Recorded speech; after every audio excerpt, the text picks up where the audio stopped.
Hello and welcome. I'm Bill Wake. Sorry for the delay today, but we're on episode 3 of working with the DECT system, which is the name I have for an idea. I'm going to take some pictures of file cards and try and work between mechanically connect them and connect the virtual to the real if I can. All right, let me adjust the mic. Sorry. Okay. I'm a little discombobulated. I realized I didn't start Xcode. Like, oh dear. Okay. And we'll get things arranged here.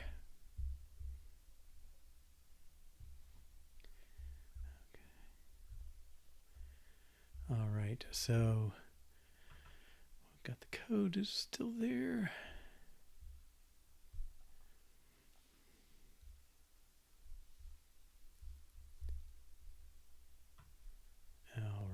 Here we go. And I think we can, let me kick off our run just to get things going. Ooh, what's going on there? I don't know why that resets. We'll put it on a phone for now. It's a simulator I've used before, so I'm pretty sure I should be okay.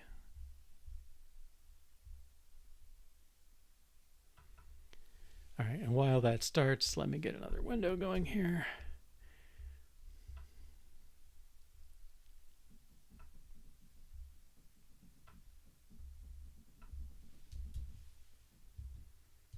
Simulator. Let's push this over here. Oh, when it's good and ready.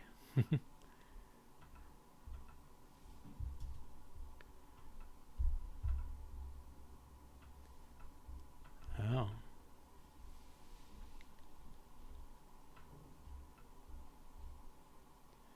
We may have a pause while that does its thing.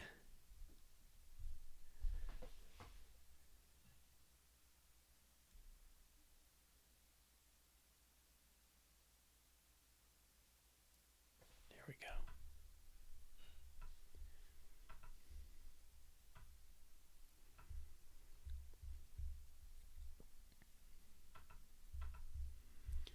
And we'll do some looking around as well. So what we did last time, we really focused on this thing of detecting rectangles. There's a vision package that attempts to do that.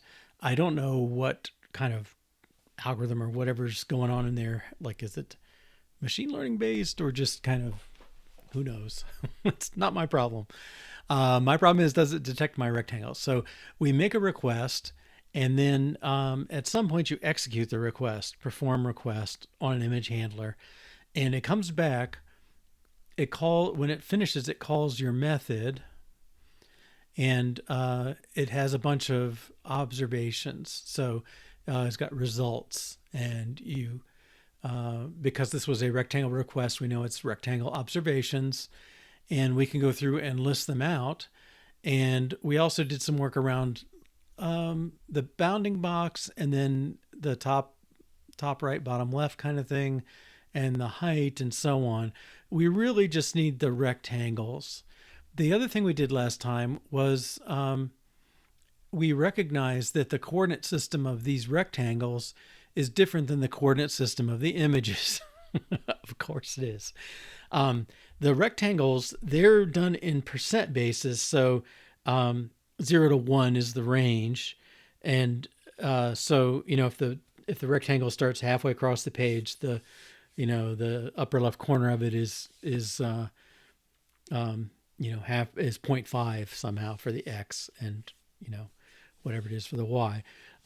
We basically, because the coordinate system is 0, 0 in the bottom left, we have to flip the y-axis to get it 0, 0 in the top right. And we're flipping here. It'd be 1 minus something. Well, the way they do it, you need not only the position, it's the position of the bottom left of the triangle, basically as viewed from our coordinate system. So you have to take in the height if you want to get to the top corner. And I think we tried several variations, and that seems to be consistent. All right. So let's make this go this way. All right. So the drawing here, this is a sample image we have. This is left over from the query of a different image, so it's not really too relevant. Okay. The reason we have that query is we started writing a rectangle finder, and it's going to go find rectangles in that 2cards.jpg, which is this white on black. So that shouldn't give it any trouble. And we looked up the answer of what it should be, and I think we've picked a rectangle that's a little bigger, so we don't have to worry about exact decimals in our result set. But we call our rectangle finder, we call find, and then we're going to check that the number of rectangles is right and the containing stuff is right. Now there's a problem here. So all we've done so far is we wrote the test, and then we took the answer that we would get when it processes that, and you can see it's 0.1023 whatever. It's a long decimal thing. I picked values here to 0.005 that would definitely include it, and we check that if it did return the right stuff, that's the bounds we would get back. And I don't think this is at all ideal yet, but it's trying to get us out of the regular mode and or out of the spike mode and into the regular getting things done mode. Problem one, well, maybe it's not one, but a problem is this is all done asynchronously. Okay, so it's it runs this closure when it's good and ready, and it takes a noticeable time, maybe 0.2 seconds or something, 0.15. It's not zero, it's not instant, and it's not I'm waiting. It's just a little pause, quarter second maybe, nothing longer than that, I don't think, before it calls these results. Okay, so I think honestly, well, let's start pushing it. Okay, so one thing is we can't call find. Let's see. Sorry.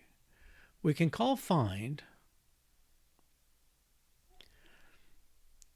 Find returns this CG rect. It's like, when's the work going to happen? Okay, we have to wait for it to be done. Okay, and I don't know, we can do it when the image is initialized. Maybe that's a good time. But I'm going to say, let's put a pause in here for now. I don't like doing this, and we'll find our way around it. But I don't even know where sleep. What do you take?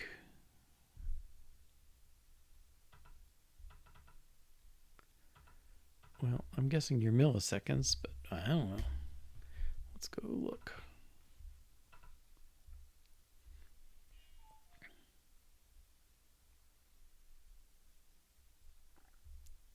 Well, these are the low level. Okay. POSIX sleep. Let's assume that's right for now. Okay, I'm going to run the test. The test should pass because we hard coded the right answer.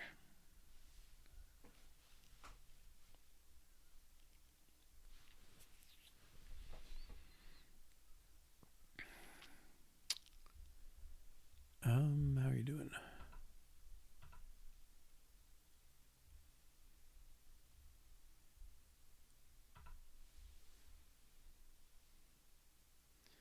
It should pass, but it's going to take a half a second.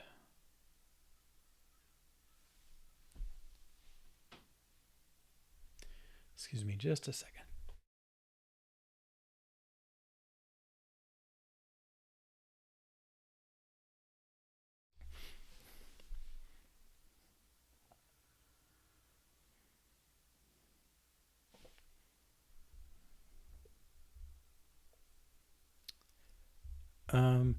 Yeah, so there must be some sort of a wait we can do. I'm not sure in the real one how we're going to signal it. And, you know, I just got afraid this would be seconds instead of milliseconds because it says this test started. So let's look up some documentation. Sleep on iOS.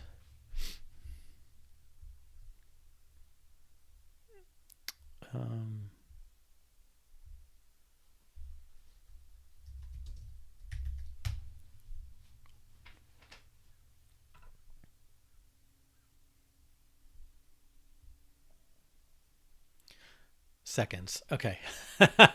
Let's not wait 500 seconds. We'll just wait 1 second and hopefully establish the principle and then get it working. Okay. Let's stop this. Run this.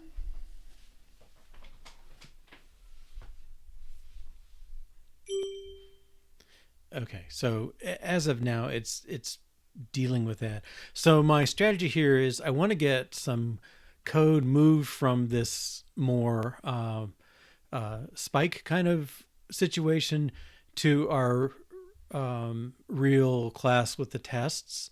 I'm sort of just testing what the system does, which is not necessarily a great test, but I think it's complicated enough that I'm gonna keep it. Okay. So we know we have to do everything in terms of the request. So we still have to get this request over. Let's just pull this and put it in the Finder. And I'm going to put it up here. Detect rectangles. Oh, we need an include or import.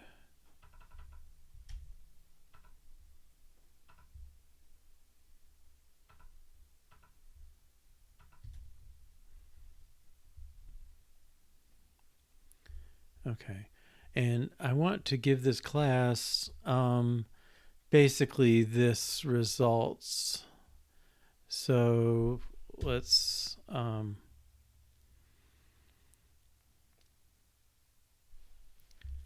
how do I want to do that?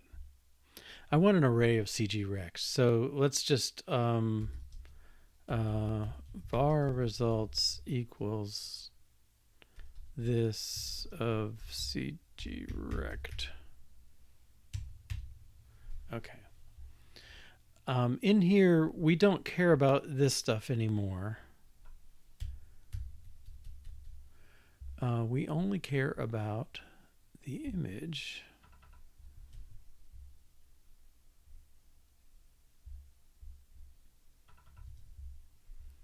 Okay. I guess I'm always putting that backwards.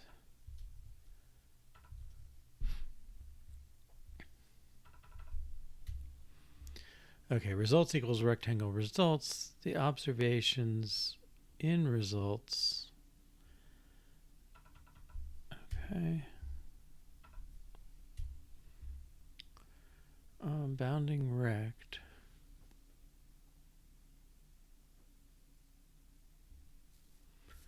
This bounding box. Okay, and I don't think we don't need the prints. Okay. I'm just going to get, I'm going to append these. So results.append bounding rect.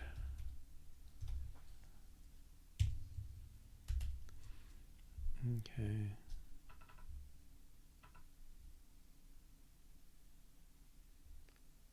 Am I not remembering results.add? No, append.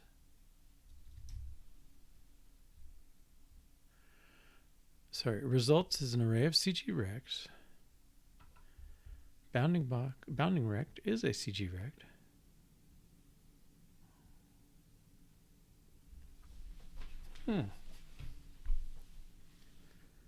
Okay. Let's go look at bounding box.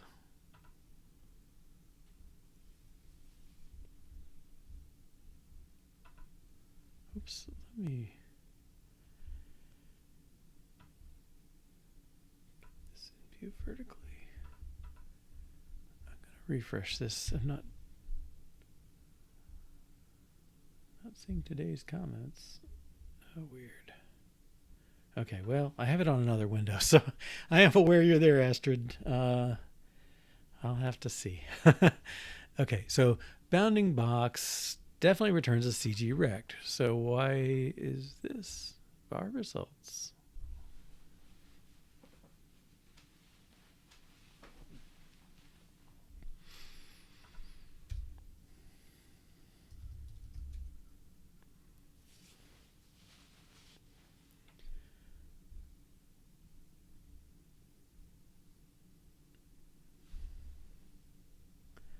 Append something of type element to a collection.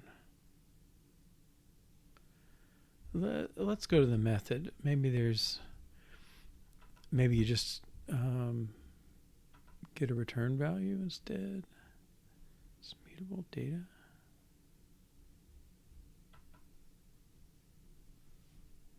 That's not it. Let's get this out of here. Results. Oh, I've used the same name twice. This can be bounds.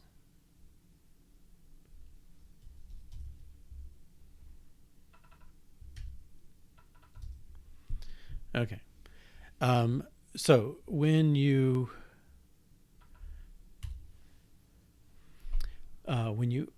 execute the request,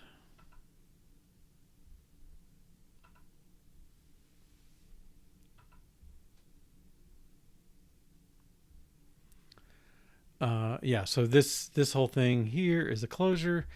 The code you execute when your request is done. So if you do request, you will get back a bounding box that's the bounds, and the request is here.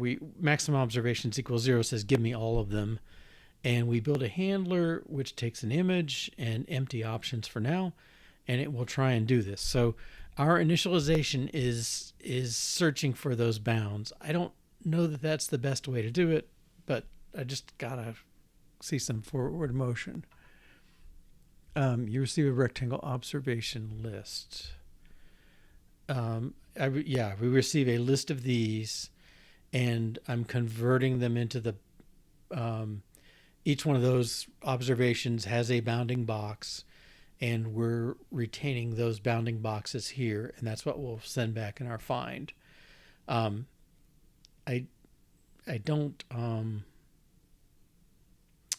think this is a final form. I'm just going for momentum, I guess. We know we need to do an await or something like that. I don't want to sit around waiting for a second, sleeping for a second in a test. Okay, but I can inline, actually before I inline anything, let's get it working. So if you do this, create the thing, wait at least half a second, and then request the bounds, this list of bounds should just be the array we created.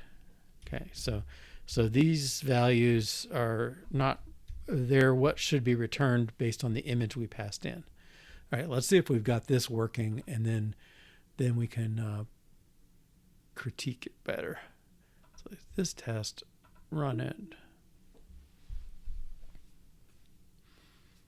And now it's getting whatever images it found. Okay.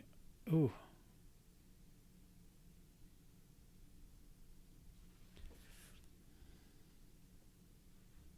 Interesting. The first one was okay. Let's see what our numbers are like.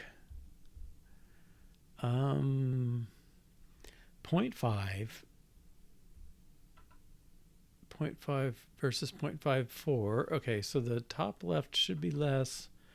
The Y should be less. This is probably too picky.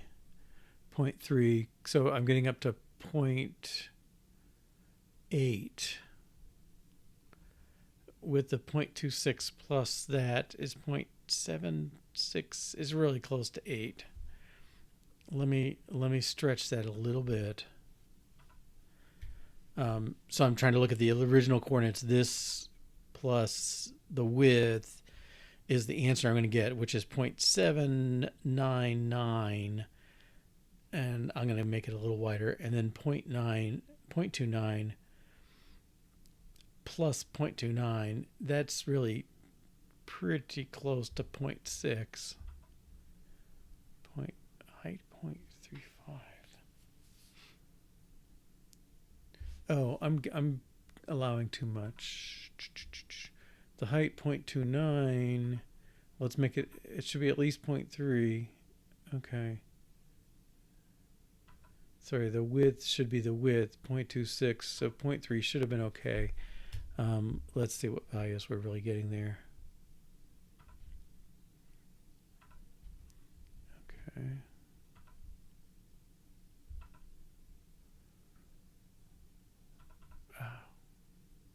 It's not what I wanted. I wanted to debug.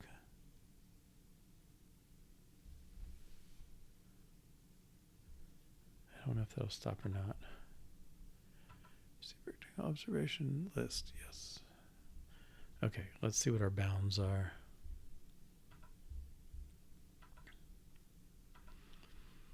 .102, okay. 0.498, 0.26, 0.297, that seems right. Next one, 0.539, 0.029, 0.26, 0.296. All right, call me puzzled. Did I do ones and twos instead of zeros and ones, maybe? No? Okay, let's step out of here.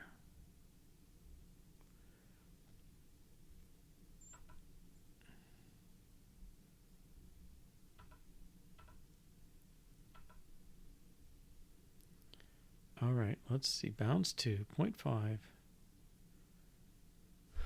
0.3 is a little low. 0.5, 0.25. It certainly seems like it should contain... Wait. Bounds to origin is 0.05. What's bounds to? Bounds to contains rectangles 1. Okay, so let's see what rectangles are. 3, 9.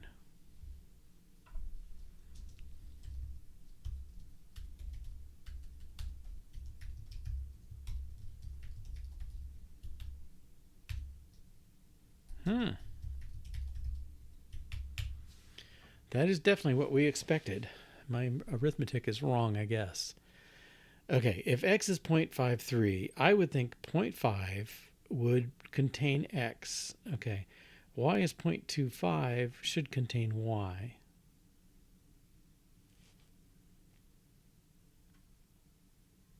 I guess I do have to add the heights, don't I?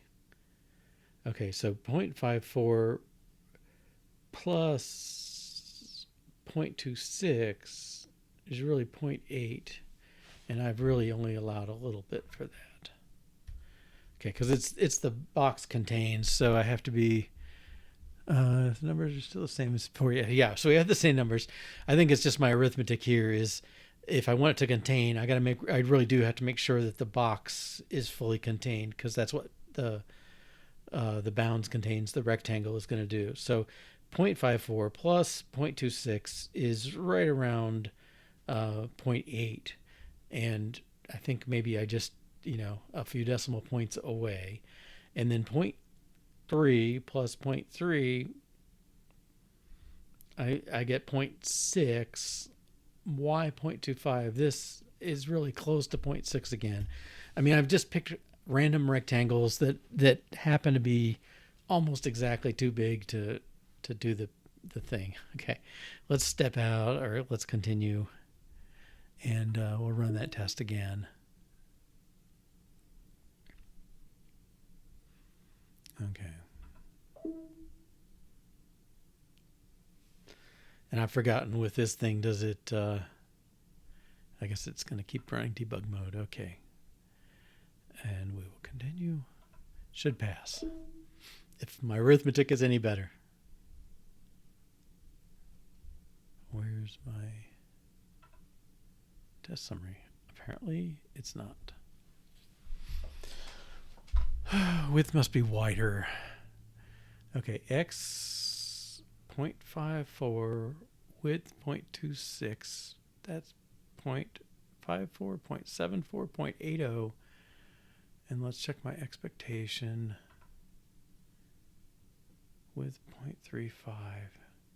I guess we'll just make it a little wider and see how it goes. Now, the other possibility is, have I left something that's hard-coded for my previous thing? No. Okay. Yeah, you're right. A little wider. It would be really nice to visualize these tests as they're going, but yeah, haven't done so well on that. Okay, so I think what I have now, let's see.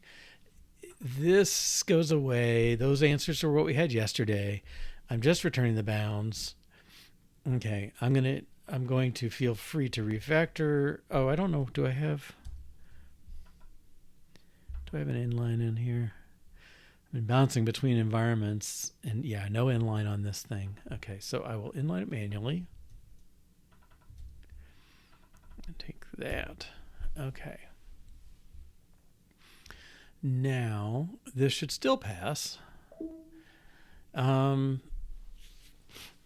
Basically, I've converted the rectangle results to just the bounding boxes.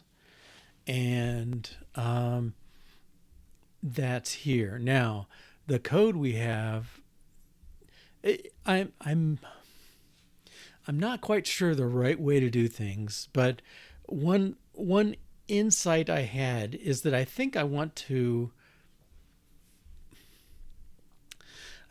keep, the fact is these rectangle finders find things in the coordinate system with 0 on the bottom left, and I would like to flip that. Okay, and I would like them to return things 0 to 1, both horizontally and vertical, but origin in the top left going down as the UI handles it. Okay, and so yeah, I'll just switch windows. Okay, because I'm seeing it on. I'm not sure. I rushed my setup because I had company that showed up kind of unexpected today. And okay, let's see. Is this gonna work? Put this over here out of the way.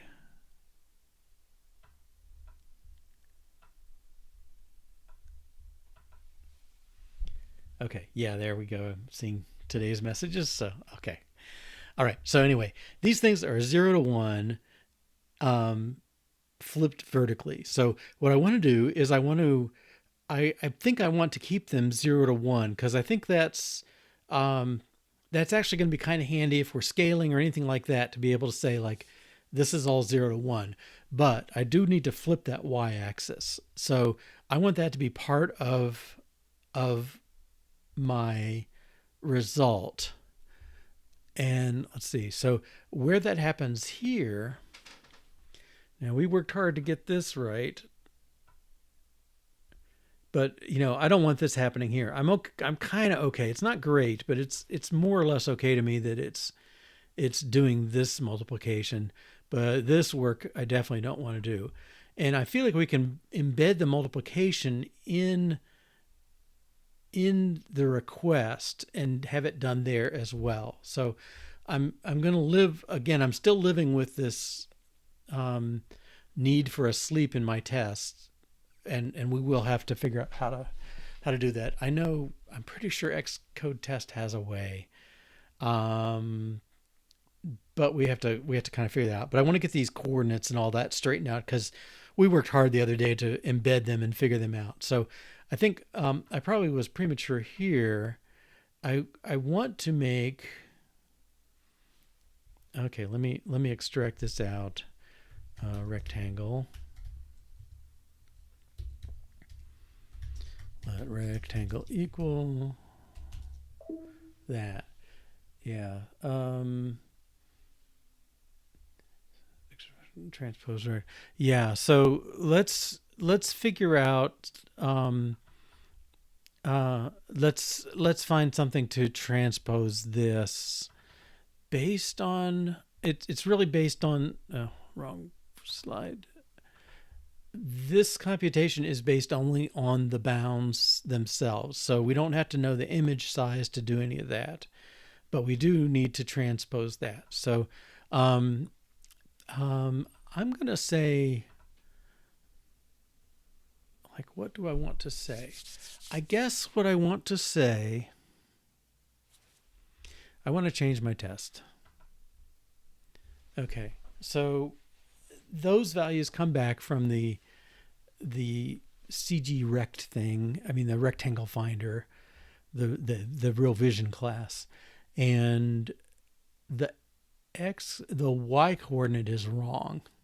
Okay, in terms of if it's supposed to be 0 at the top, it's wrong because it's actually 0 at the bottom.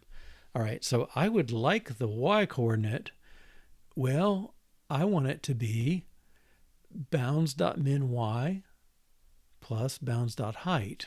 Okay, so my min y is, because 0 is on the bottom, it's really the 0.25 plus the height, 0.4 is 0.65. I'm really saying it should be like 0.35, and it may need some tweaking. But if you flipped it by our rule of 1 minus the y coordinate plus the height, okay, I guess I probably should be using my values that I just threw away. Let's see. Well, if this is the min, okay, so the formula we're applying is bounds min y. In our case, that should be the lower left coordinate, so the y origin value plus the height. Okay, so if I take 1 minus origin plus height, that's 1 minus 0.65 is 0.35. Okay, and it shouldn't change things. All right, I think this test is going to fail, so I'm pushing forward. Okay, now admittedly the Booleanness of that image thing is not the best, but yeah, to your point, Astrid, yeah, a single function just for the transposition, I believe that is right. So I'm gonna call it normalize, I think. Let's see, maybe I want to call it, I'm either flipping vertically, which is sort of like what you would do in the a visual editor,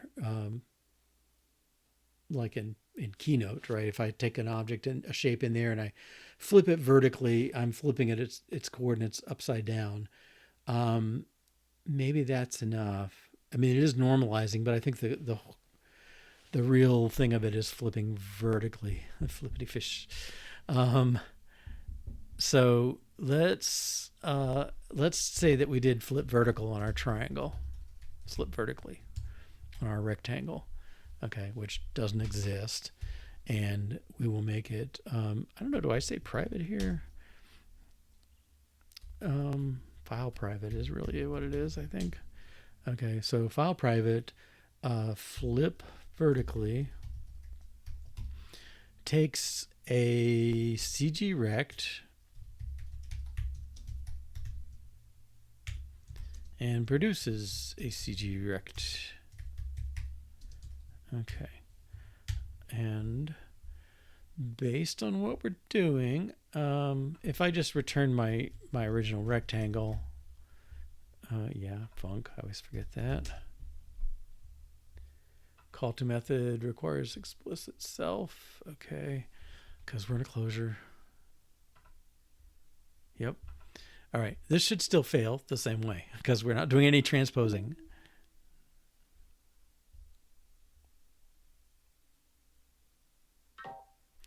Okay. Our message is not great.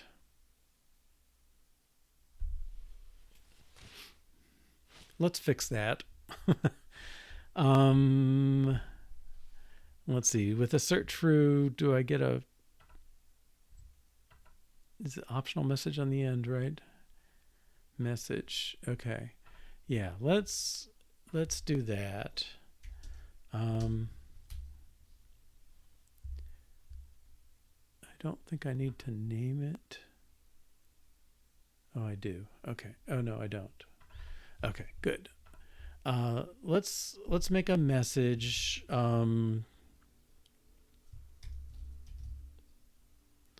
Bounds to.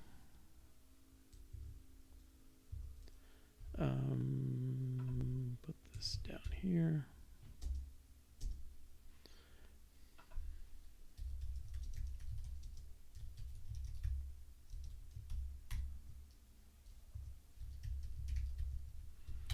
And I have not decided if this is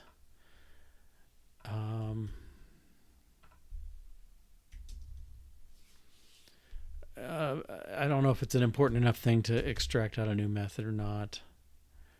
It's hard to know. Okay. So my hope is this message will enlighten us.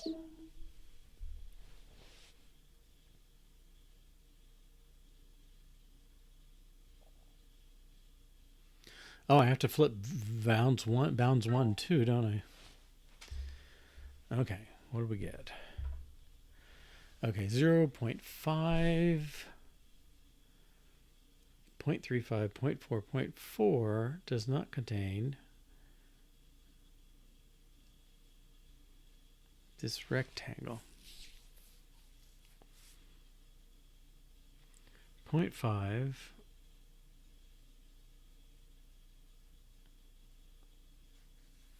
Okay, so the y is down here.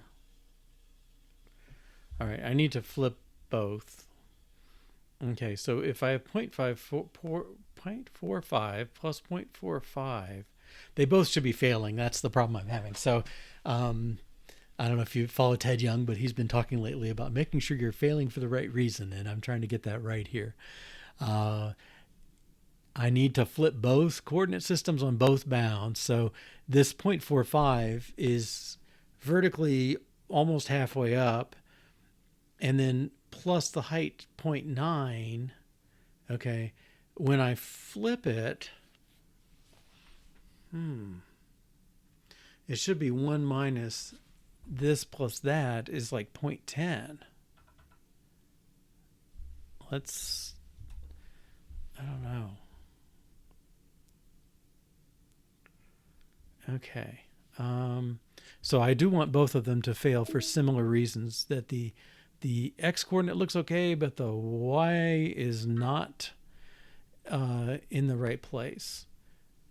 Okay. I bet if I do this, I will get much more appropriate information. Okay, right there. So I'm pushing off. Yeah, it might be easier. Okay, 0.1 doesn't contain 0.10. So the x coordinate is okay. The y coordinate 0.49 is not. I'm going to say I think I'm failing for the right reason. I'm going to try the transpose. I may be taking up too big of a step, but I'm going to try the transpose. And so I want to make a new rectangle, a CG rect, with x is the same. Y is my formula, 1 minus bounds min. Well, I can even just steal the formula from here. Here.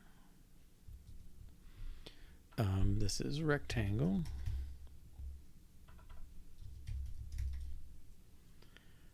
X, Y, height. And then width and height should be the same.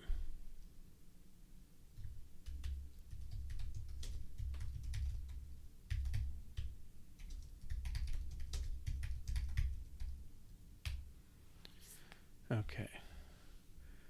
1 minus that plus that. What's your problem? I think you could have guessed that for me. X has been replaced with min x.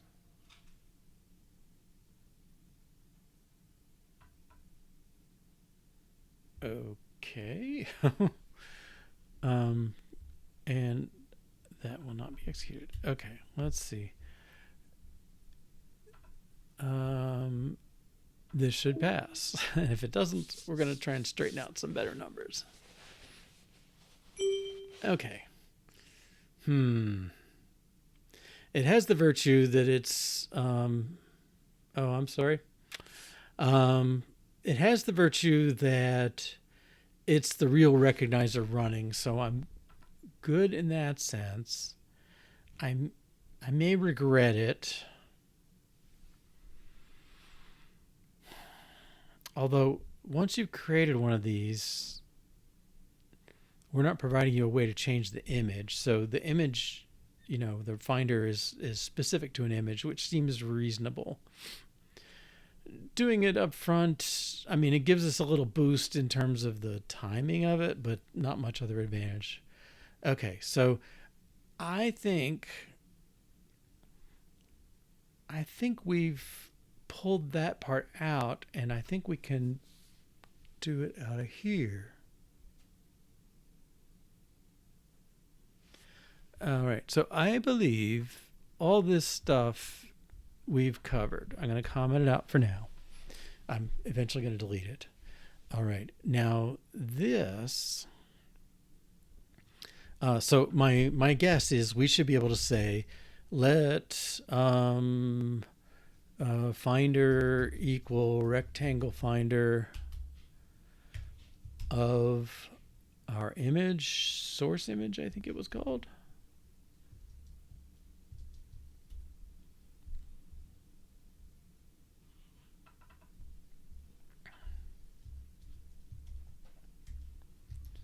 Why is that not defined? Okay.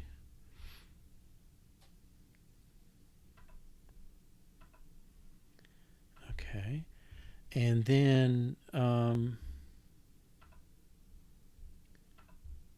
if I say let results equal finder dot find, we're going to put the sleep in here just because. 1 second. Again, because I'm not dealing with it yet. All right.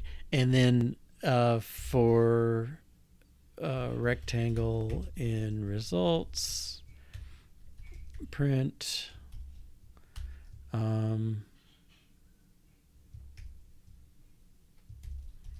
bounds and then rectangle. Okay. I think this should be the same as what we had. So let's run this manually.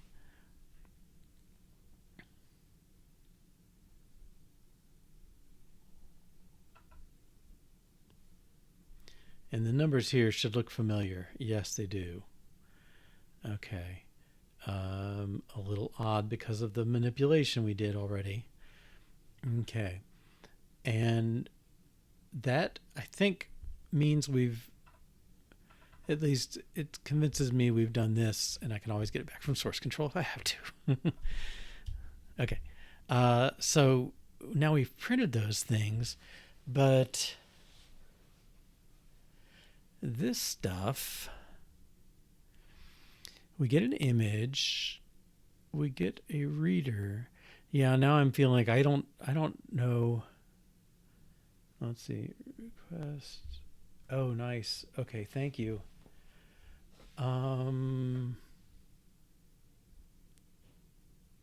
Yeah, we can work with that. I know there's somewhere an XC test thing that will let you await on something or something like that. So, okay. Thank you. Let's see. So the funny thing here is, where's these bounds coming from? They're hard coded. Okay.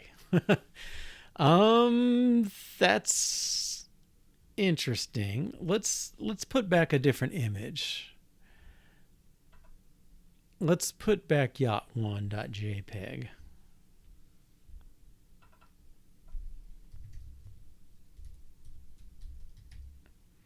Okay, and we'll run this. Actually, I think these bounds were from Yacht 2. Okay, yeah, they are from Yacht 2. But, okay. And I guess that's probably what this comment is. We're playing around with different variations. That looks a little too pat, doesn't it? Okay, but yeah, it's close to what one was. All right, I'm going to trim this. Now, this is the part I'm just not sure from my kind of architecture we have for such as it is.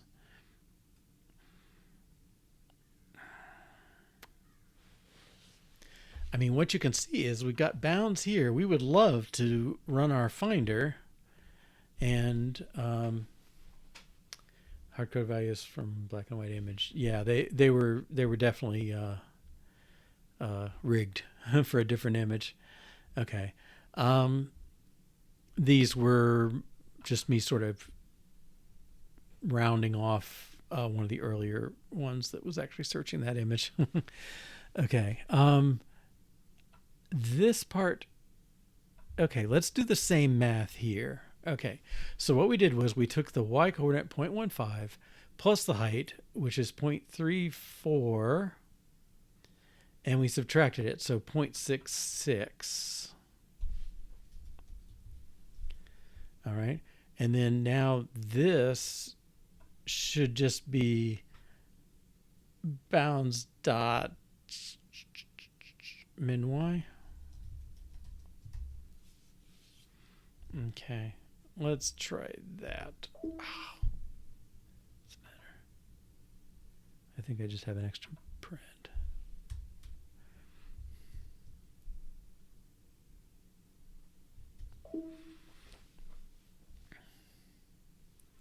Okay, so I did the computation in my head and took it out of here.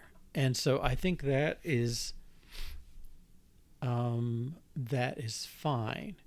All right, now I got to write my to-dos because I'm terrible at that. Okay, identify, let's see, this is episode 23 or 2022 123. All right, identify rectangles from an image. Okay, so we're move to rectangle finder. Okay, I would say that's what we've done so far. The identification is all in our finder class. Now what I want to do is make display use the found rectangles. And this is kind of UI. What I'm going to try and get to is I would like for find to take the width and height of the image we want to do. So I would like to make this method do all that multiplication. And what I'm doing is I'm taking the values scaled 0 to 1 as they come from our system. And I'm saying, if you tell me the width and height you want, I will gladly scale them for you. Okay.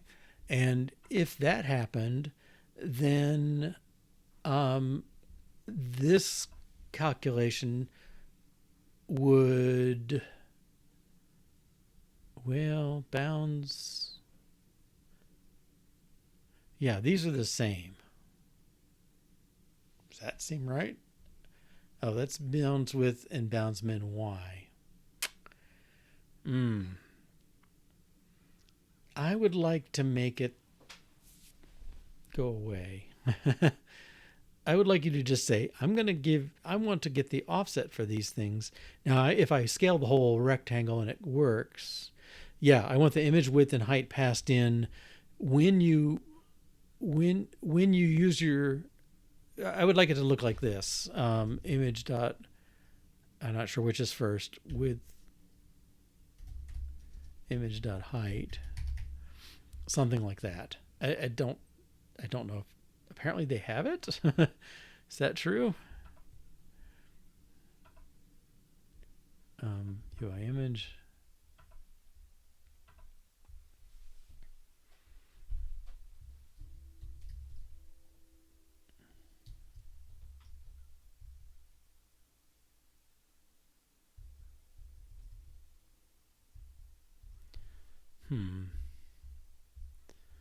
What's UI image?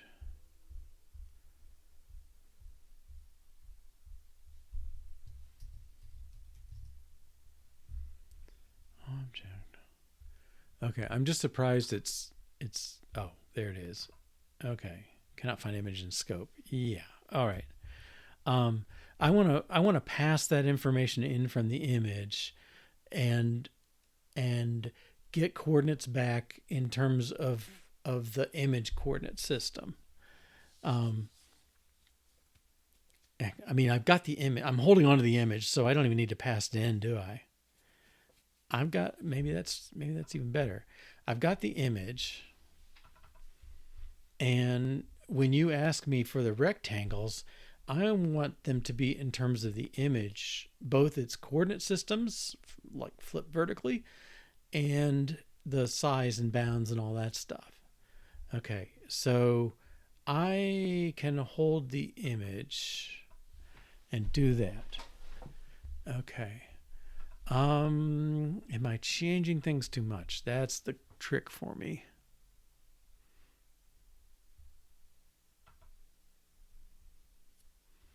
I don't know.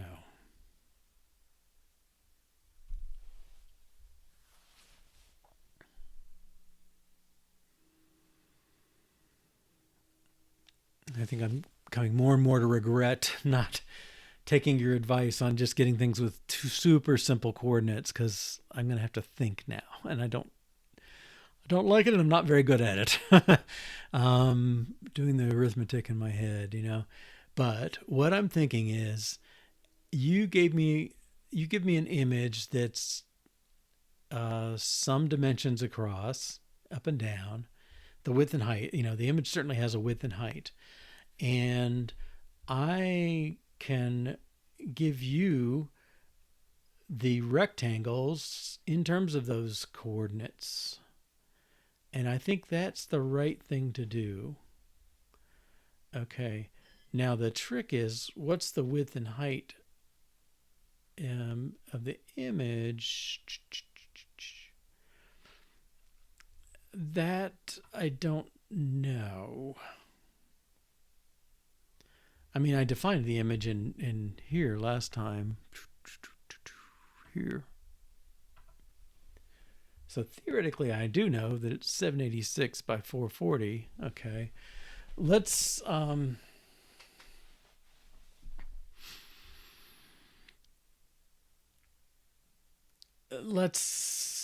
get that fixed.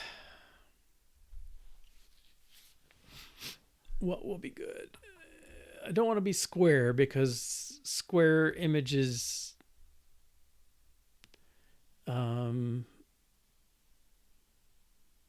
let's make it width 200,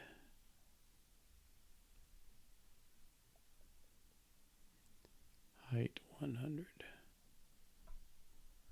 I let go too soon. Okay, I guess I could have typed it here. If we took this image and then this,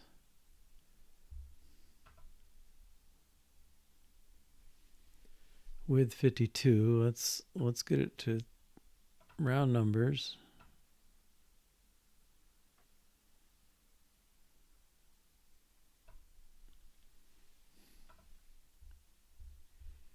Let's do this. Don't have to do it the hard way. Okay, position of this thing, 567. Let's get it over here, see what that is. 100. Let's make that 100.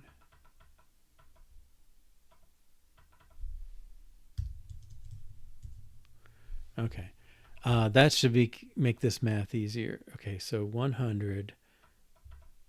This is 121. Let's make it 120. And the least we can do is 420. I think we can probably go to 400. That's probably the hard way. No, that's too much.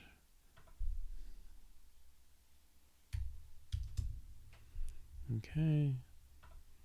This one, let's go 200 and 440. Okay. I'm going to say 200, 440. Let's make this one 500. Nope.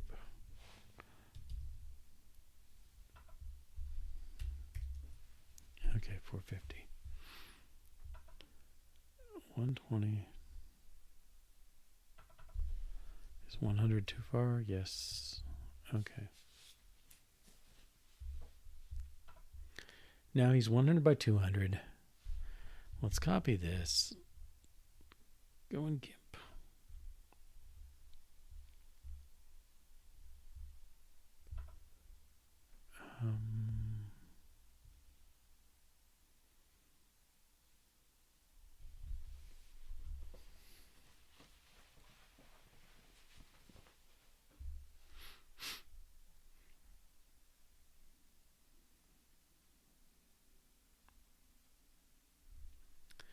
Yeah, you know, you'd think there would be something.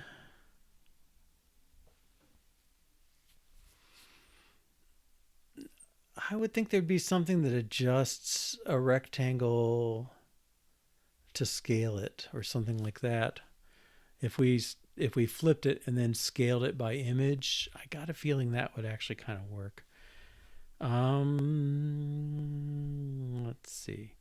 Where's GIMP? Did it come up? Okay. Oh. It lost.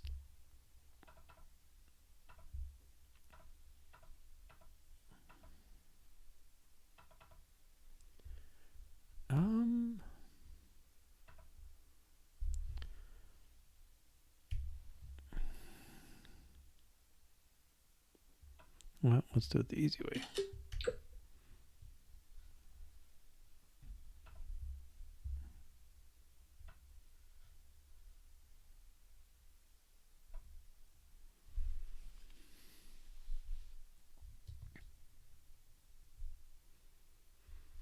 All right, image crop to content.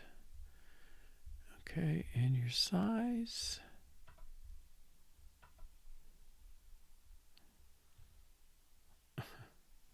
Okay, 200 by 100.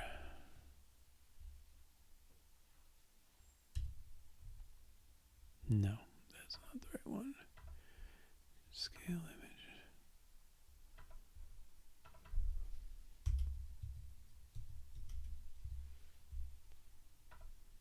Okay. 2cards.jpg. Put that on my desktop.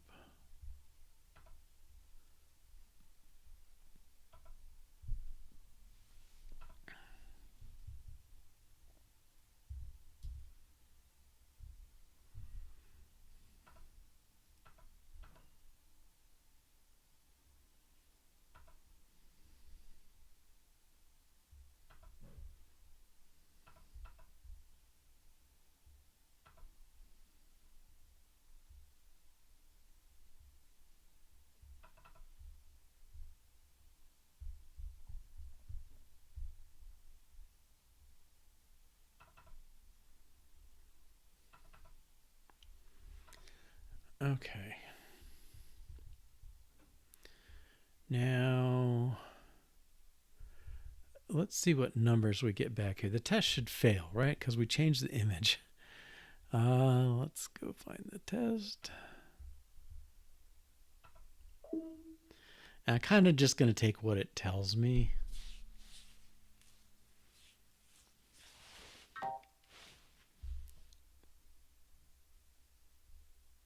Whoa.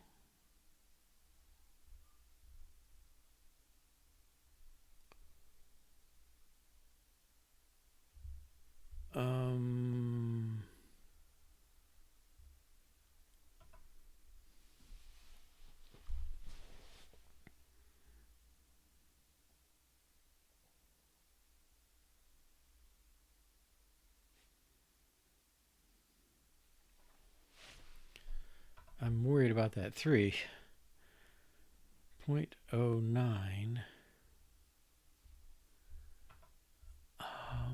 What is wrong?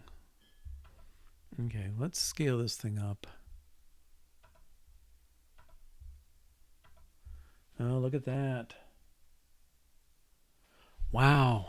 I don't know if you can see it, but it's got a gray border, a very light shadowed border. These are very light on the side, bottom and side, left side, darker on the right side, and very dark gray on the back, on the top. Oh, man. I don't see it at all here.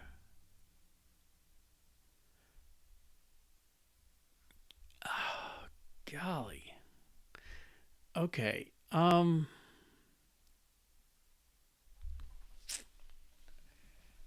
can we make this easier?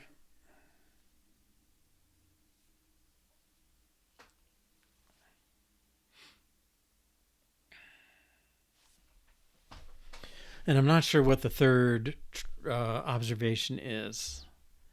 I don't like this. I feel like I'm hurting myself. I probably should have started with this image, but I'm gonna have to do something different to get a good image. What are all you? Oh, that's these. Okay. What can I do?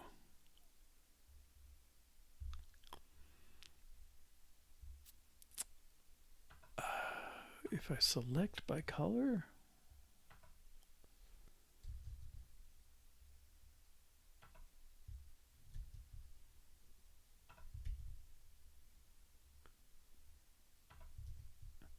Okay. I have no idea. Ooh, looks like a black pixel there. Huh. That's a little too big. All right. If I pour this with white,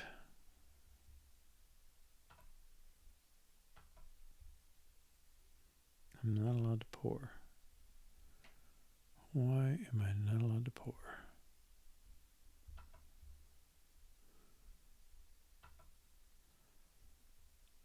What is going on?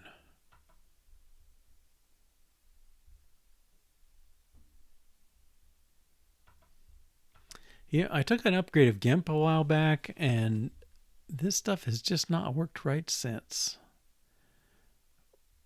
What? Finding similar color. Fill transparent areas. No. That one's okay. Normal. Foreground color fill. Fill similar colors. I do want to fill transparent areas. I don't think I want anti-aliasing. What if I say legacy? Okay, I don't know. Let me... Oh, I don't get stuck.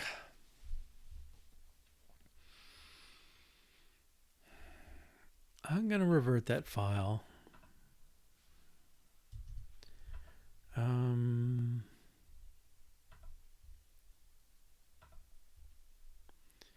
make sure my tests are still passing. I mean, that looks right to me. No fancy borders. Okay, rectangle finder and tests. This should pass again.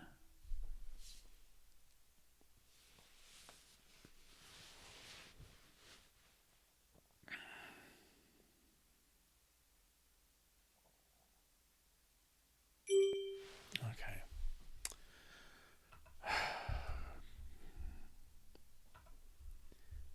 All right. Tiny white strip at the lower edge. Yeah, that's okay. Now what I guess what I'm saying is I want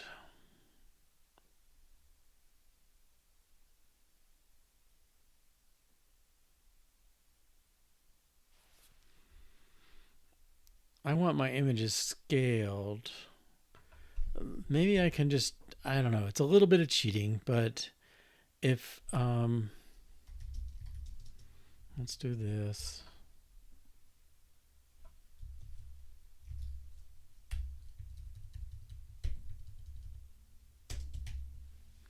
Okay. And if I did bounds, I'm gonna apply the multiplication I want here. I don't. Okay, let's.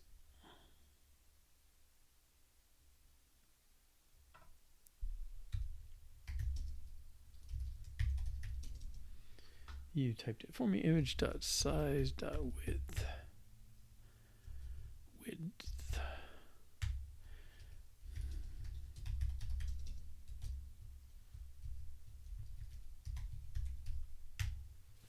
Okay.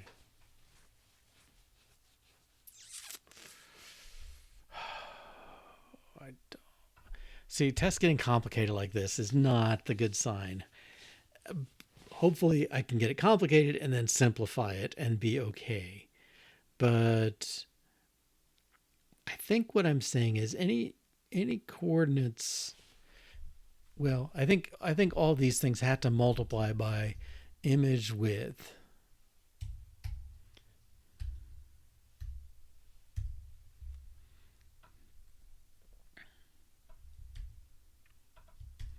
So multiply the x coordinates, multiply the width, multiply the height,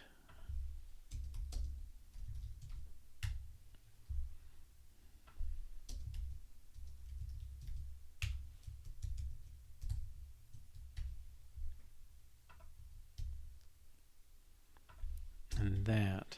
Okay. I think that's the real answer. These coordinates should be scaled to the image width and height. Now, I would have to say this is one of the uglier tests I've got going here, but this should fail. I would be totally shocked if it didn't. Okay. Now there's two items. The bounds failed. 78 does not contain 0.1 because the image was 780 something pixels.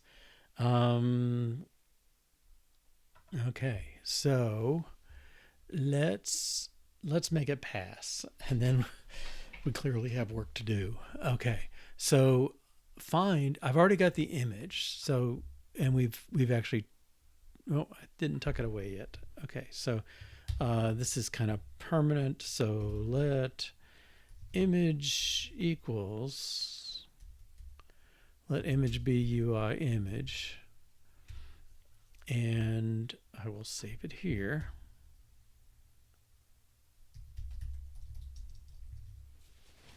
Okay. So I've got the image and I've saved everything. Okay. Now I want to make sure that my bounding boxes, let's see what CG Rex can do. I just feel like scaling is a very natural thing for them to do. I can divide and slice. No, that's not what I want.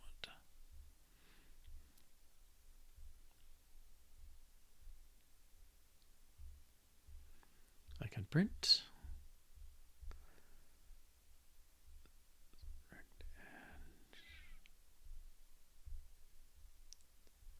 Contains intersect.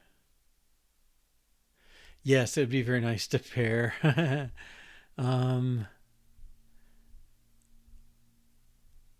Okay. I mean, these are all interesting characteristics of rectangles.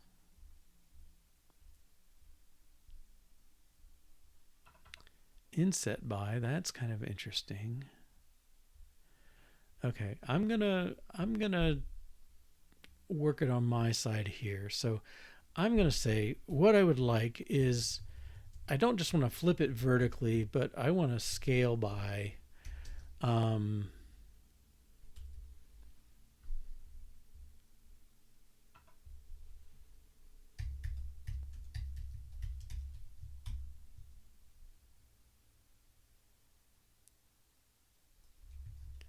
don't know if I want to do this.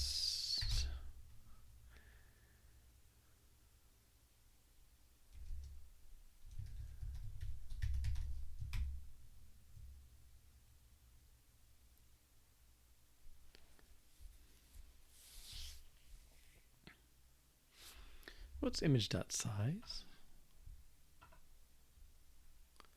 CG size. That's what I want.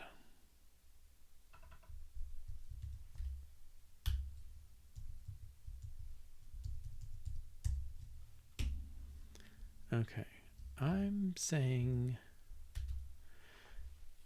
I want to scale the rectangle by the size. Okay, and I'll define self.scale by.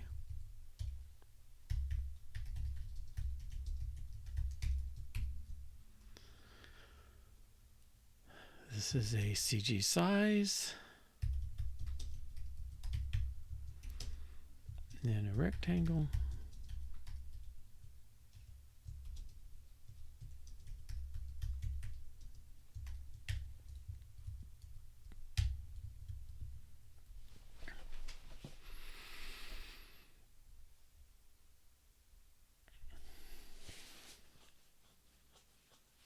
Yeah, that might be a good way. Okay. The value I want is CG rect. The X is going to be size dot width times rectangle dot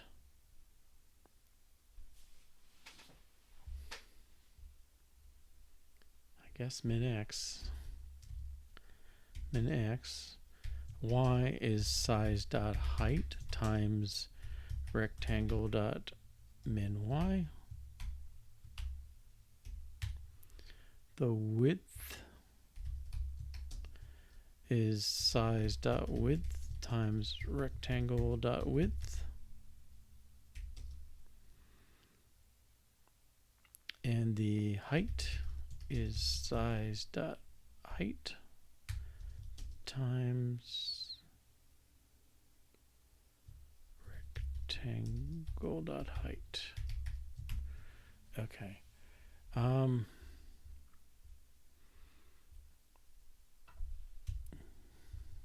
these all lined up.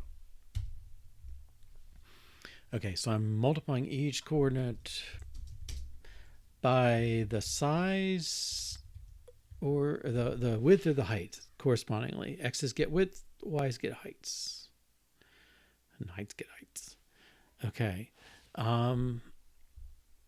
That can go, we can define that on CG rect as a static function somewhere at some point. That's pretty reasonable, I think. All right, let's see this pass. Did I never made my numbers? Oh yeah, I think I hope I'm okay. instead of knowing I'm okay, which is where I'd rather be. Okay. Wow. Can we see it work?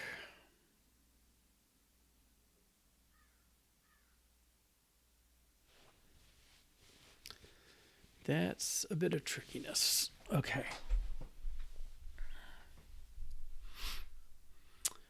Alrighty. So what all's going on? What I believe we have, which is what I would like and want, is finder.find. You give the finder an image. Yeah, pass for the right reason. You give the finder an image. That's a good thing. You ask it for the rectangles. Find maybe a bad word for that, but you ask it for the rectangles. We want to get back a list of all the rectangles. We want to make sure that the coordinates of the rectangles are in our top left 0, 0 format, and that the XY width and height are all in pixels at that level. Okay. And we believe we have that.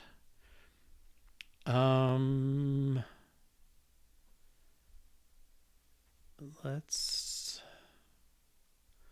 now what I could wish.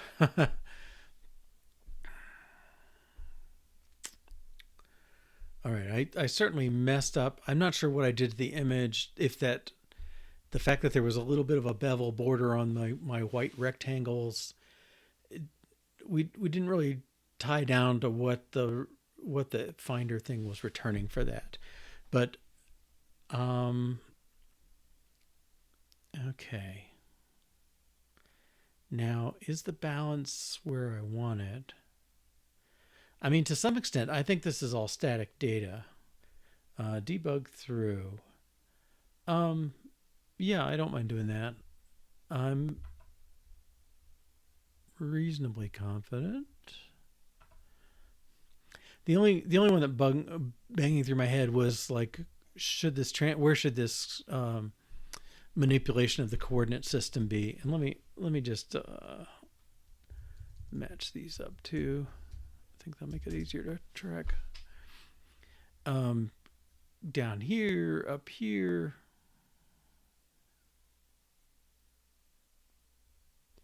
I may want to split this apart too, but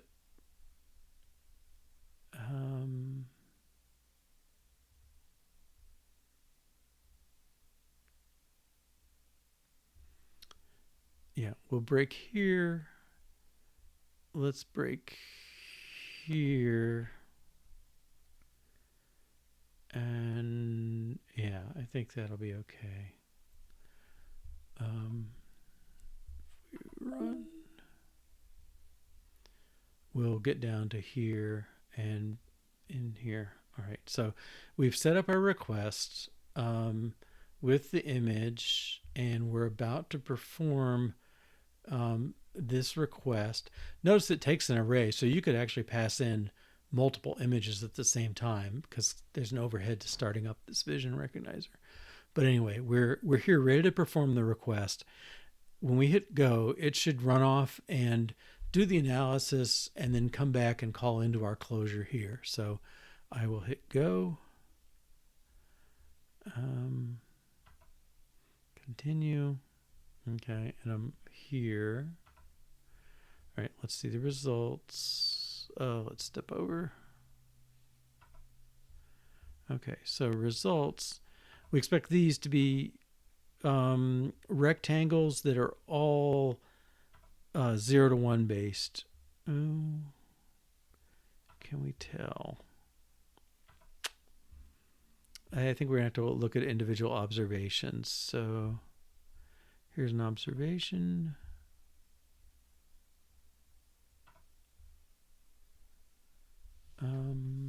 I'm going to step over. Okay, so let's look at rectangle.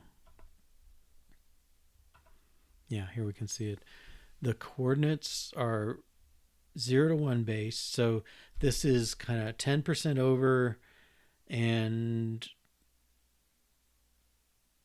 0.49. So about halfway down.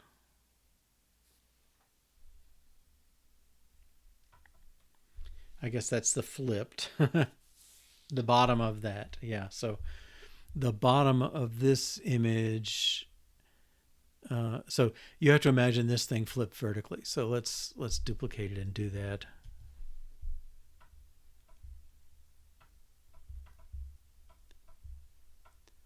I don't know. It's not my day for graphic tools, is it?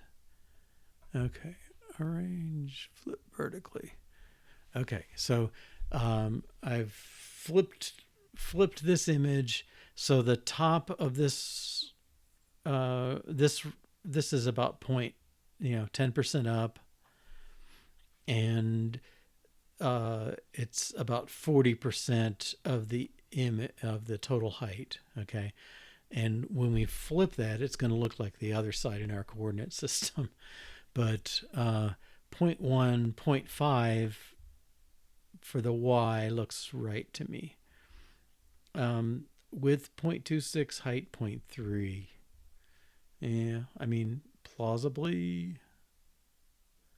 a quarter of the width. Yeah, I could fit about 4 of these boxes, and I could fit about 3 high. So that is reasonable enough. Okay, now let's step over again. Okay, and append that. Okay, so our bounds is on self. Should have one rectangle. Now this should be in the coordinates of the image coordinates. Okay, so 161, 180.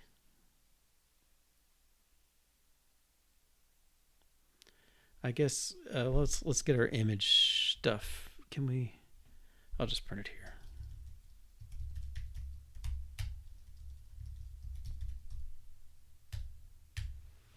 Okay, so our width is 1500, and the size on these, about a quarter, 400 out of 1500 something. Okay, so that's plausible. 263 out of 886, so about a third. Again, that's pretty plausible to me. So I think these values look okay.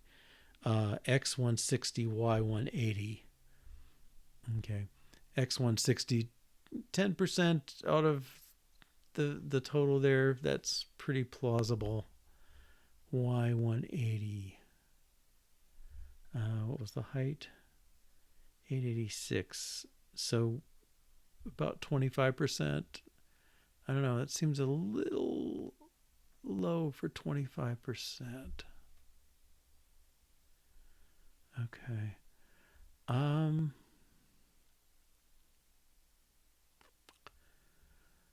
Yeah, I'm pretty much happy with everything except the y coordinate. I can't just obviously say, oh, that's obviously right.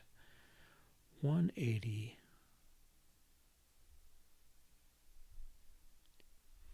Sorry, it's 180 out of the height 886.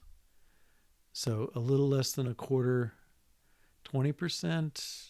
1, 2, 3, 4, 5. Possibly. At least plausibly to me. Okay. And let's step around again. Okay, our rectangle 0.5. So a little more than halfway across the screen. Third of the way up. Here, that seems a little lower than it looks.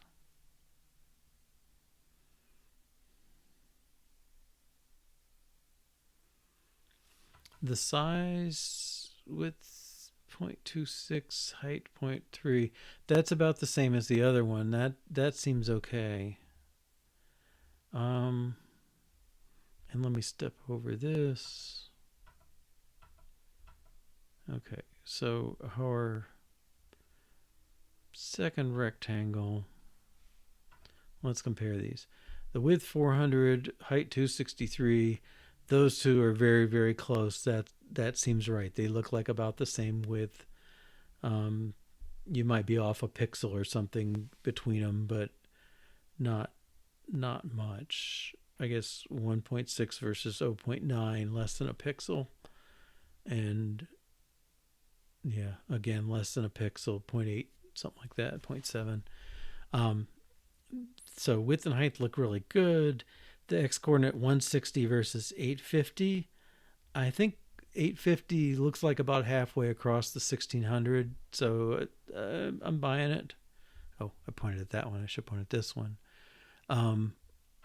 Yeah, it's kind of approximately half. And the y-coordinate 180 or 360. Okay, with the height of 300. So it's about it's about the same as one card's width down there. So I'm reasonably reasonably confident that that's looking okay. What I wish I could do,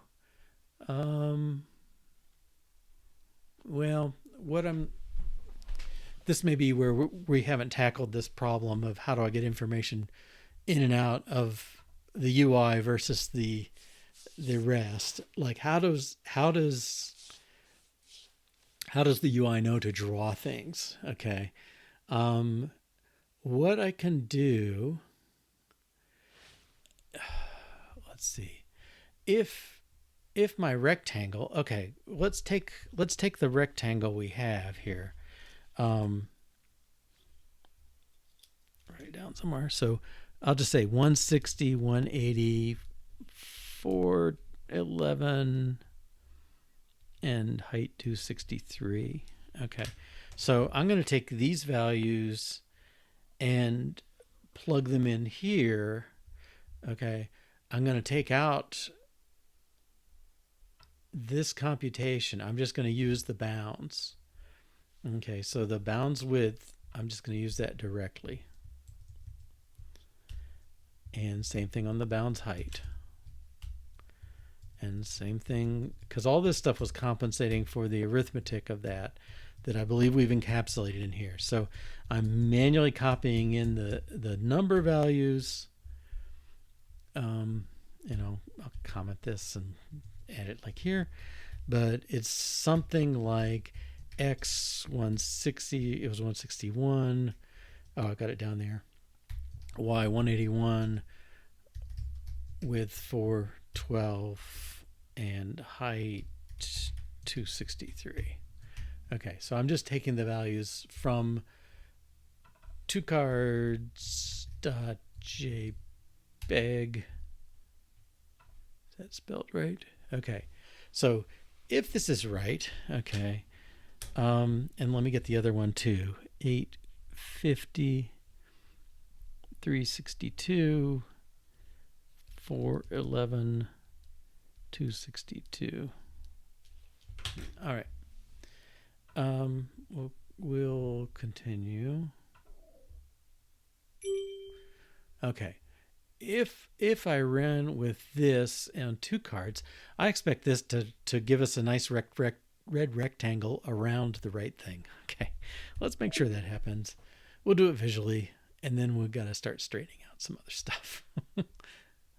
Okay. Oh, why are you messed up? Where are you going wrong?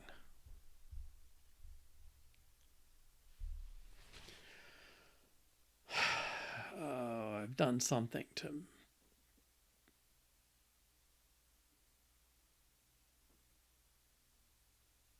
bounds.width.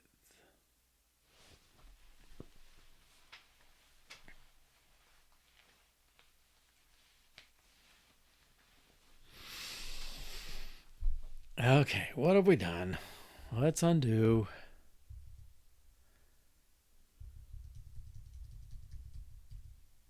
That stuff. Let's make sure this looks right. Okay, so Oh, it's off the geometry. Oh, oi, oi, oi. Oh. So the image height is not the image height.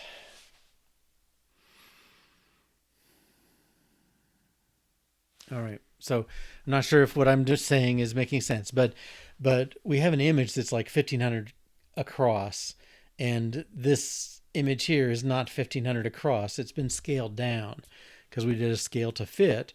So the actual displayed image there is nothing. Um, it's smaller. So we're multiplying by geometry here, which is the image size as presented on the screen. Okay. Now, I think we could probably. Okay, so if the real image is 1500 and the geometry is 300, we really need to divide the geometry by the image size to get the real size. Okay. And I don't know if I can get it. I probably have to do it in line here, but um, the ratio, let's see, the real size is the geometry size. So I think I need to multiply by 1 over the image size, divide this by the image size. If I've got real coordinates.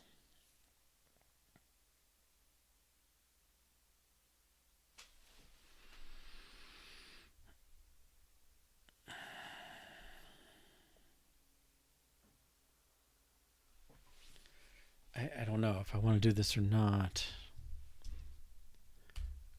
Let's do it and then see what happens. Divided by UI image dot size dot width.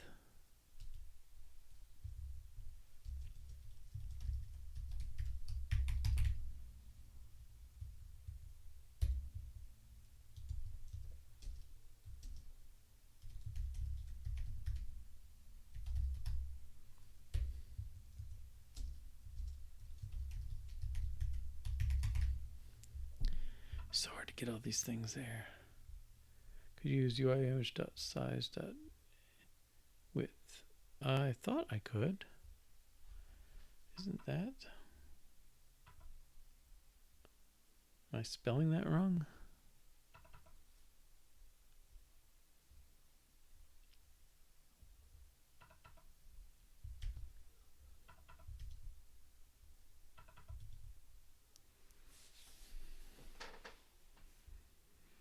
Do I not have access to that in there?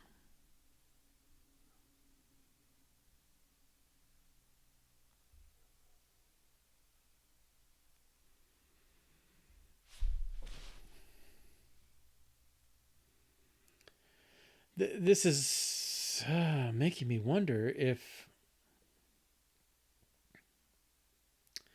I'm wondering if that last scaling is foolish.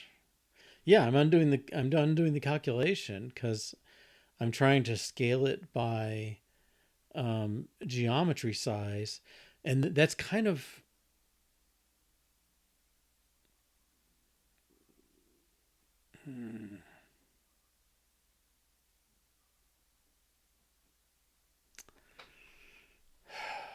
okay. Put in 3 things, take out 1 or 2, But yeah, I mean, I think the fact is, I think maybe that normalized size 0 to 1 is maybe more useful in this application because we need to do scaling on these things. If we had the whole image, we need to scale by the image. And if we're in a geometry position like this one, we have to scale by that. Um, if the bounds were unscaled. Yeah. Yeah. If the bounds, well, I don't even think I need the image size and all that stuff at that point, right? I'm just saying, the geometry size, I'm drawing it in 500 pixels instead of 1500. So the geometry size, I'm going to use the width of 500 times the bound width gives me the apparent image width. So yeah, I think I was being too clever. Okay, so let's take it back out. These assertions, and I haven't been pushing it all today. It's foolishly. I don't know if I can. This is easy to take out. I don't need this stuff. Okay, I want to get back to these answers. Okay, well, I wanted my test simplified a little. This will do it.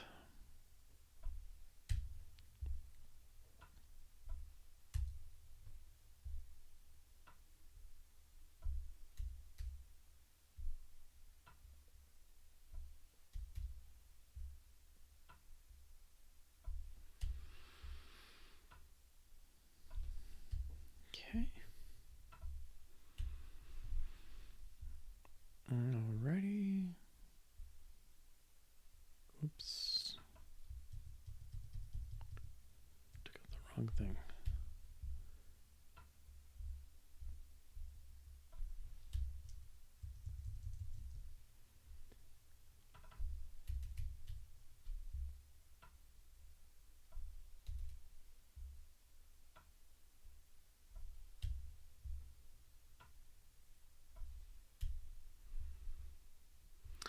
I don't think it's terrible to normalize these things, 0 to 1, working with them normalized. This test should fail. But I thought it'd be handy to have a way to get it multiplied. Maybe there's just not.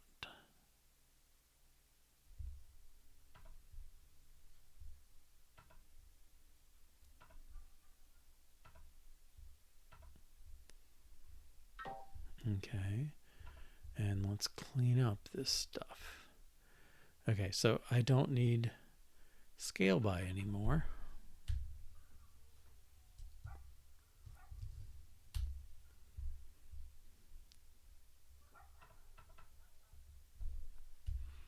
At least not here. It might simplify my UI a little. All right, and I don't need the image anymore.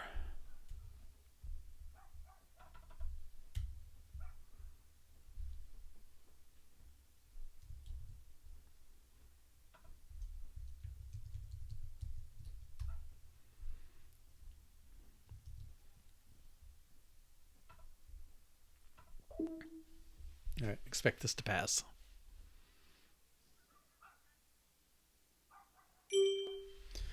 All right.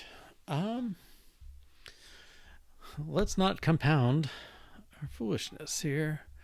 So we have we've extracted Finder code from the spike content view,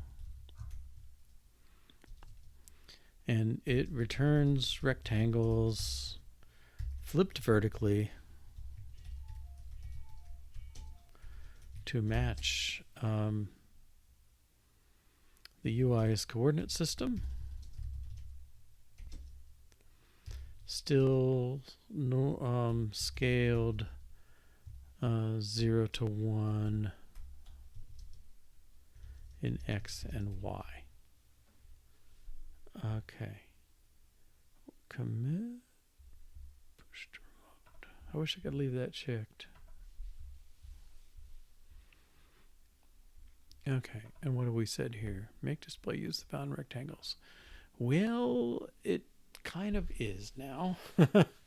Let's make sure this still looks right. Should. Okay.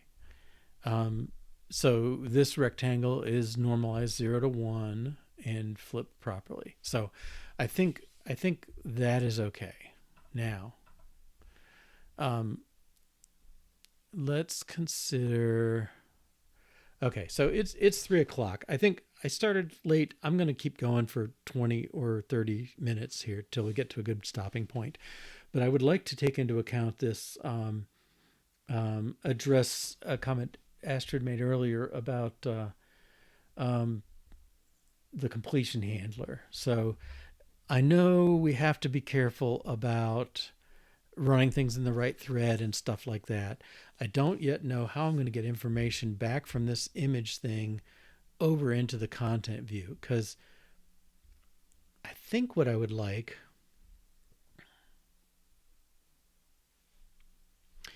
and again, we're still in a sort of V1 phase here. I would like, if you press, you start with an image, a rectangle, and if you press the go button, I would like it to run the finder, highlight all the images, and put the bounds in here. Sorry, highlight all the images using the bounds that it found from the finder, from the rectangle finder. Okay, and let's see what that would take. I can start with just the first one. That would be fine to me. I think there's a way to do what we want with multiples. Okay. One thing is, and this has bugged me a little bit, this name find, it's kind of this verb, but really I just want to get the rectangles back. And let's whoops. Let's change that. No. I thought I had bound that keystroke. Okay. Apparently not. We will rename. I'm just going to call it rectangles. Okay. And it's still talking about bounds. I'm okay there. We don't really need to say return with Swift. Okay. So let's make sure I didn't break the test.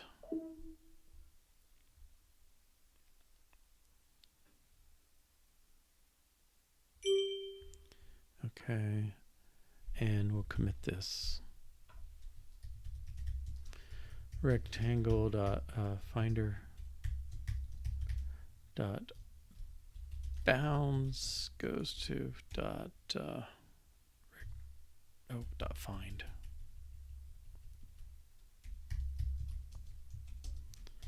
Goes to just dot rectangles. Okay.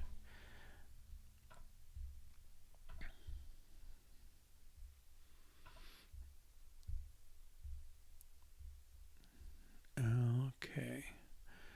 All right. Okay. Now, what could I do on the content view side? So, yeah, I don't quite know. So let's see how we can, let's see if we can figure out how Xcode test likes to test closure calls, handlers and stuff like that. So I'm going to do a internet search. So XC test, working with threads. Let's say that. Yes. Oh, somebody has an article. I know I've seen this.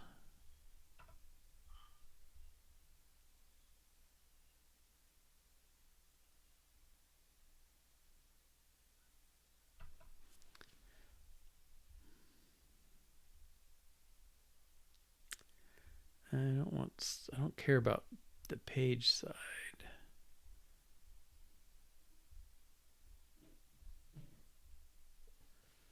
Oh, there's a teardown bug. Nice. Okay.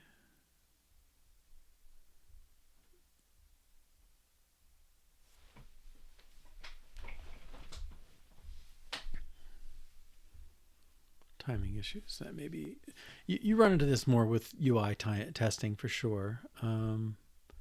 Yeah, wait until they have this notion of expectations.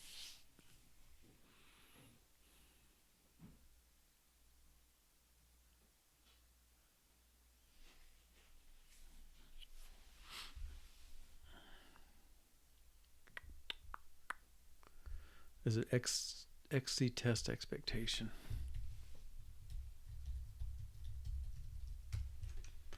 Let's see what the documentation says. Yes.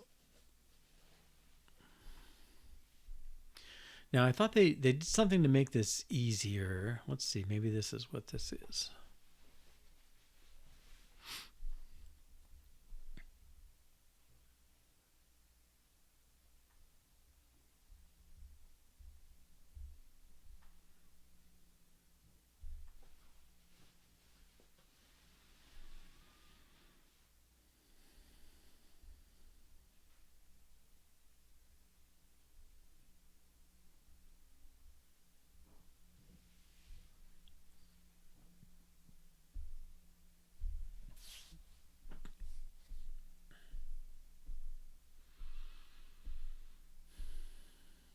Okay.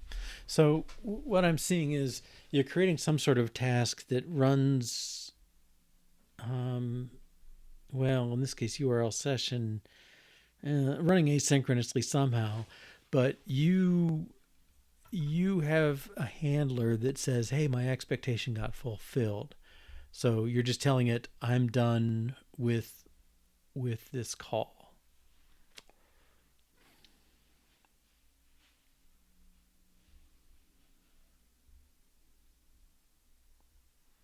And maybe that's what we need. Okay, so what that would say,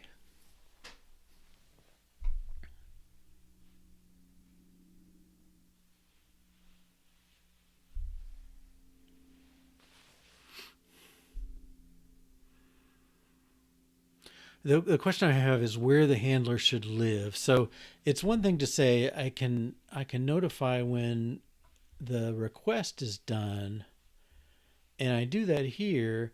I don't mind that so much. The problem is I don't know when this code is finished.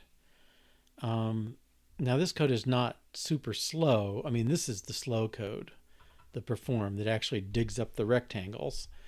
Um, would I be happy?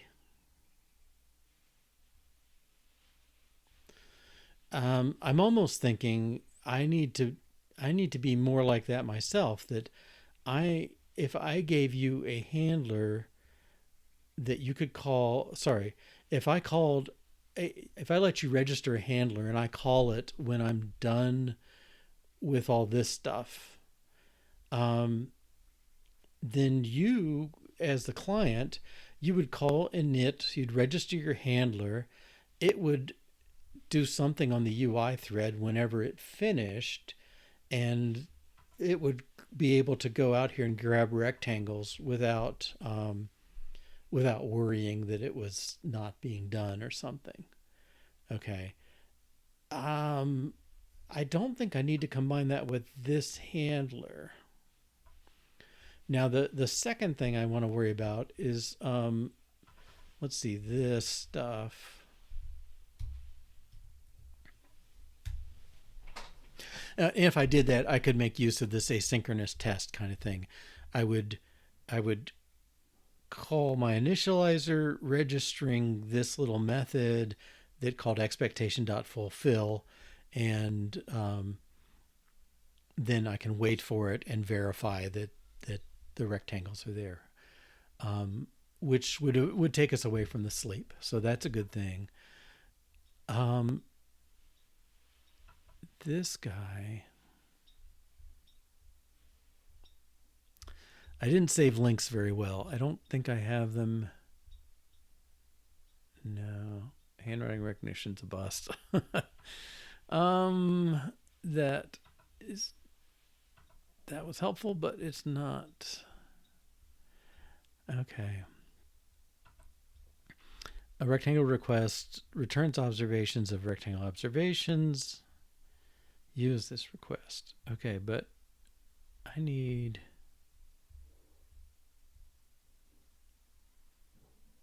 I need to go the other way. What's the requesting object? It's image request handler.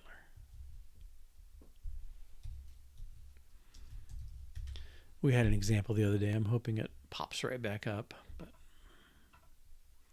and hacking with Swift, a Paul Hudson site, an excellent site. Okay.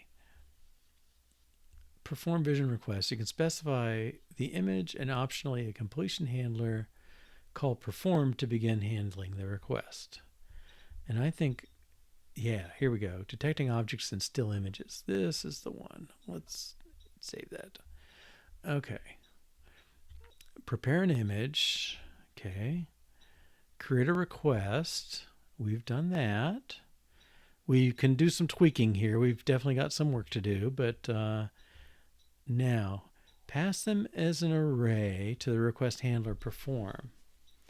Use the background queue to avoid blocking the main thread. Okay, we should do that.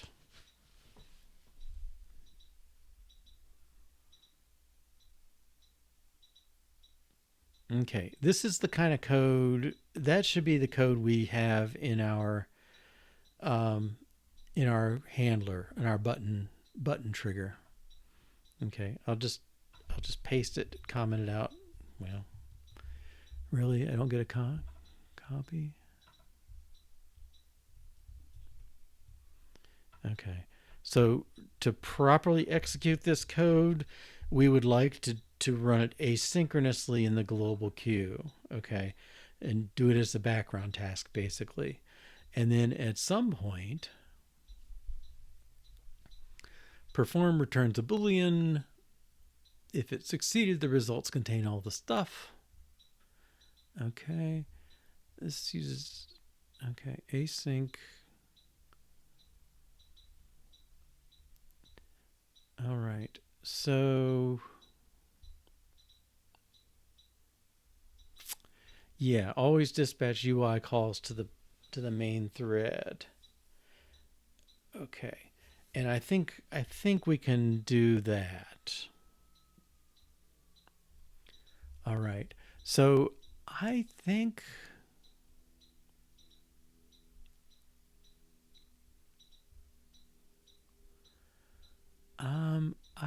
we want, let's see how this goes.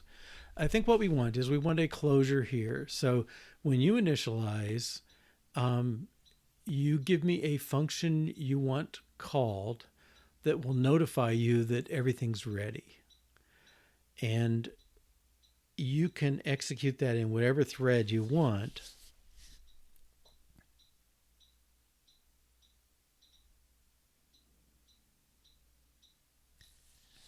Okay.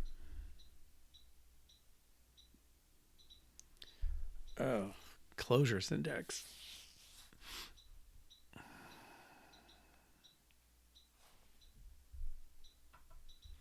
Let's see if we can make our tests more like that. Okay, so we need to give it closure code. Okay, do this once it's ready. All right.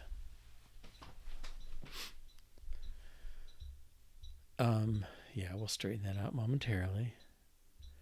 Yeah. So I'm saying you're going to pass a completion handler to the rectangle finder. So when you ask the rectangle finder to do something, you are probably in a different thread like this one.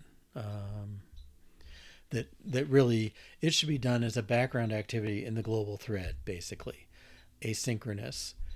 You say, hey, please start trying to find images in my find the rectangles in my image and let me know when you're done.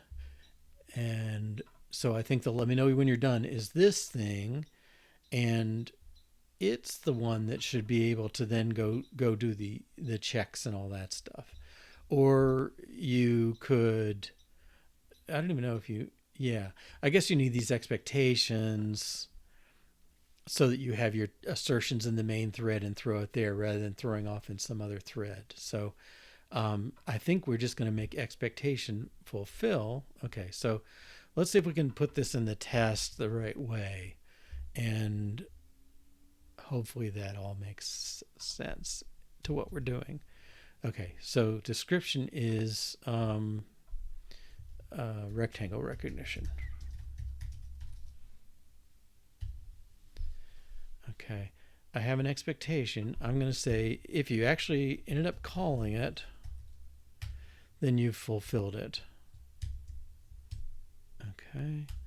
And then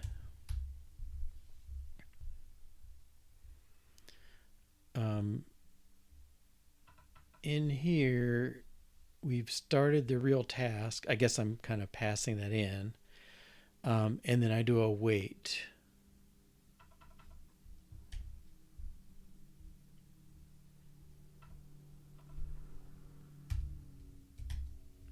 Okay. So, oh,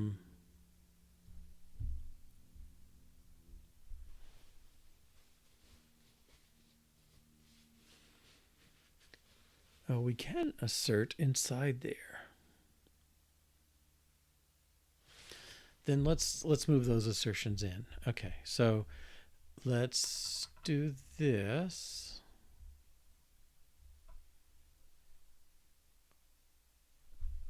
Oh, we need the finder.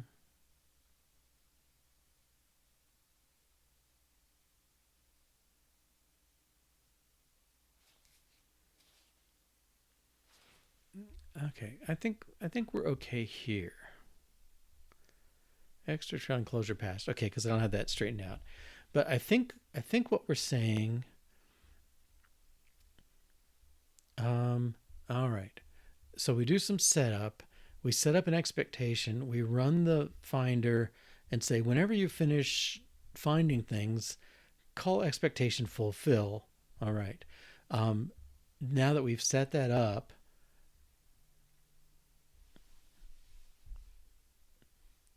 when it finishes, we will wait for it to fulfill.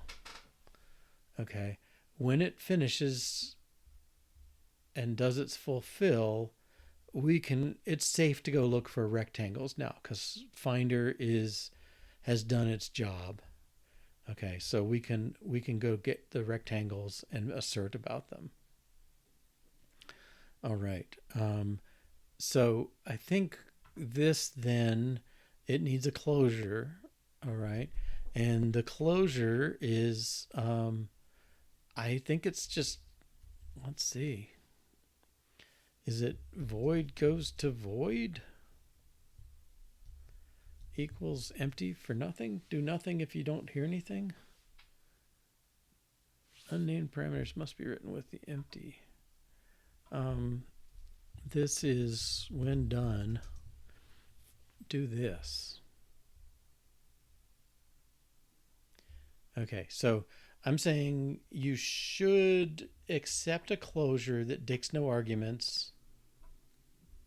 And when it's done, call it. Now I could make it take the finder.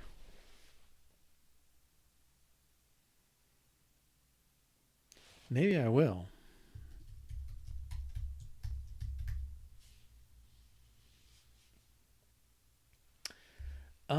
Well, I think it's similar to what it does. See, we're calling this code is part of our job on the rectangle finder, at least my interpretation of it. So they give me the choice, right? I'm detect rectangles. I'm passing in this completion handler that's doing the stuff I want my finder to do.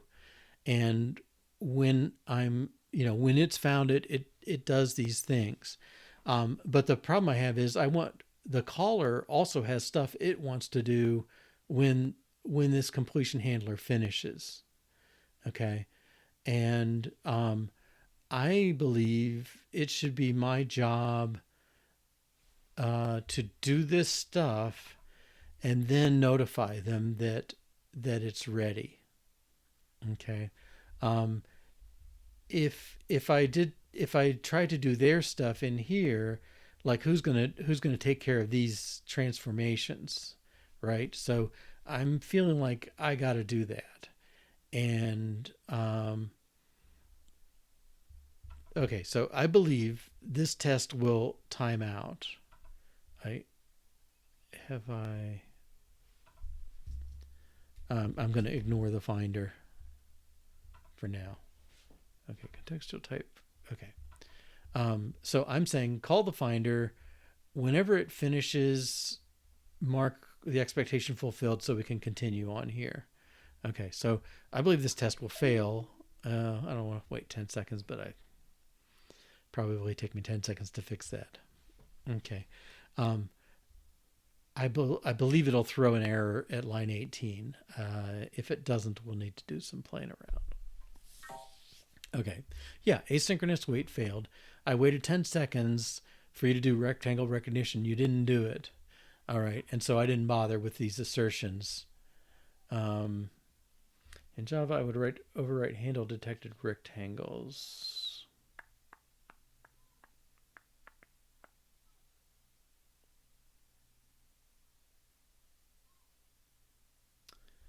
I'm not quite sure where that would be.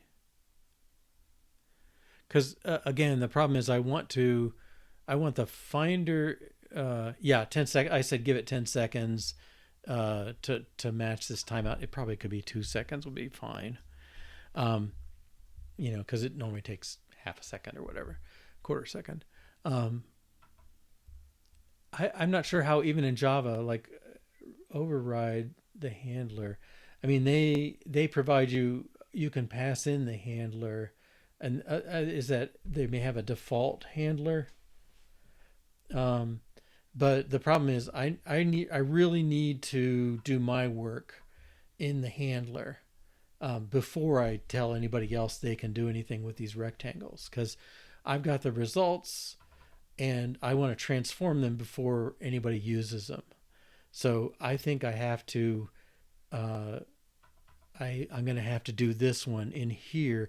So from here to the bottom, that's my handler right now. And I'm going to say, hey, when you're done, you should call this with self. Okay, so if you're listening, let's see, do I have to, it's not a wrapper per se.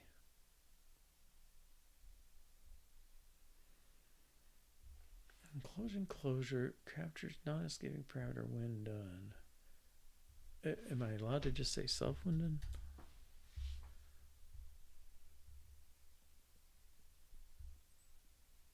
Rectangle finder. Okay. Yeah, it's not a wrapper. I'm trying to just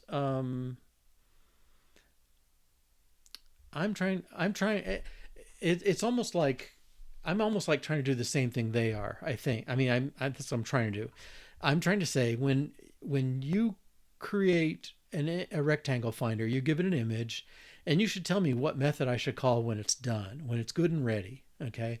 And once it's good and ready, then you're allowed to call rectangles on it and see what you got. But until then, it's not really safe, okay? And I think we got work to do there too. But and so what I'm hoping is I can call this thing. I don't know why I can't do that. Because I'm trying to call this handler. Escaping closure captures non-escaping parameter.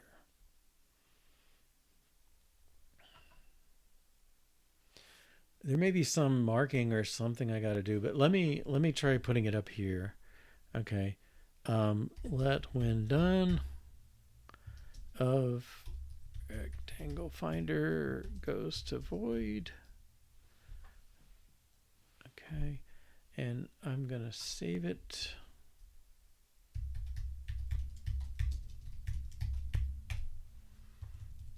Okay. And then now I'm going to try calling self.whenDone. Okay. Assigning non-escaping parameter to an escaping fix. Okay, I have to say it as escaping. Yeah, I'm not good at doing this. Okay, so I don't, if I do this, do I need that? I think I might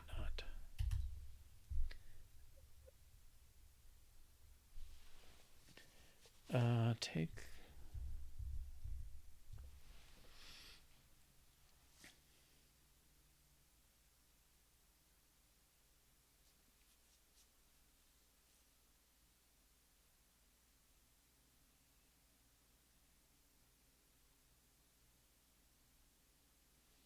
Take the client handler of the client as input. Yes, that's right. Then use our handler and transform the params for the client handler. Yeah, that's what I want to do. And maybe this is not the right even the right thing. Like, what if I gave out this? Okay, so I'm gonna when you call me, I'm gonna give you back a list of rectangles. Okay. His type changes. Okay. Use our handler and transform the parameters for the client. Okay. Bounds. Probably self.bounds.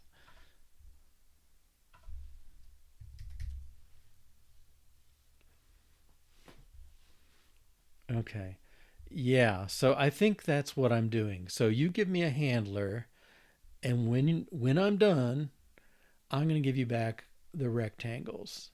And you can also go look them up, I guess. But the real thing is I'm giving them to you, and that may be the way we want to go permanently. Transform the parameters for the client handler. Yeah, so that's kind of what I'm doing is um, I register myself as a handler so I can transform the parameters and then pass them to you, and you can do the work with them. Okay. Now I don't know if my test is yeah, I'm saying I'm going to ignore those and then just look them up. In the constructor of the class. Right, and that's what I'm doing here too. The init is the constructor basically for the class. I'm passing a handler for it, and actually I made it optional. I don't know if that's a good idea or not, but it's optional because I defined a default one. So you pass the handler to the constructor, and this thing calls it with the transform parameters, and you've got them there, or you can go back and call it here. All right, let's see if this works, because that's the trick. But I am calling it. I mean, I'm trying to get to a green bar here because I failed here because I didn't call the handler. Now I'm calling the handler, and it should get past the wait statement.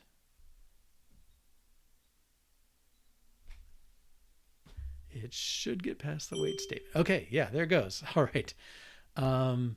Yeah. So okay. So is it that you weren't realizing this was the constructor, or is it this kind of double closure thing that's a little weird? Okay. Now I think I believe we can use this in our test, and maybe that's where I got to go next.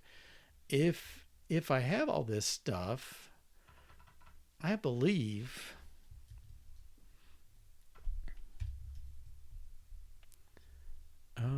let's format this.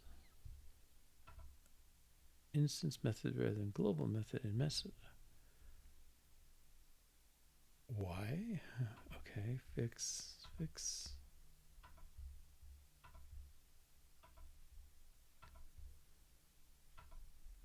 Has no member assert true. Yeah. If you didn't want to do it, why did you offer that? XC test dot.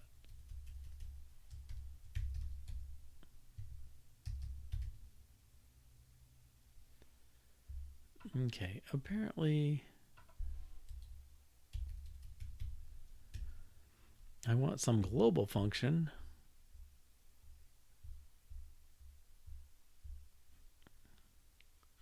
That is not on the list. Okay, so maybe I'm not able to do that up in here.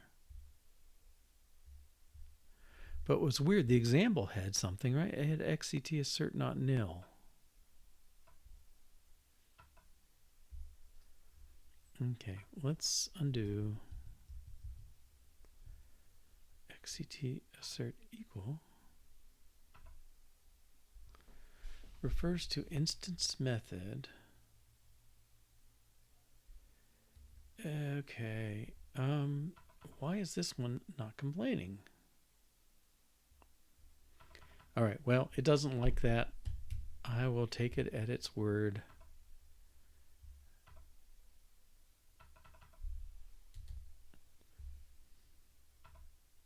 Oh, okay. Finally got around to complaining about that. Okay. That's back to what passed. Let me do one little bit of stuff. I would like to say I'm not happy with this assertion, and we'll do that and call it a wrap. What my assertion is, it's really like bounds. I want to give it an array of bounds. I want to say something x. I'll just say assert. It's my own. Assert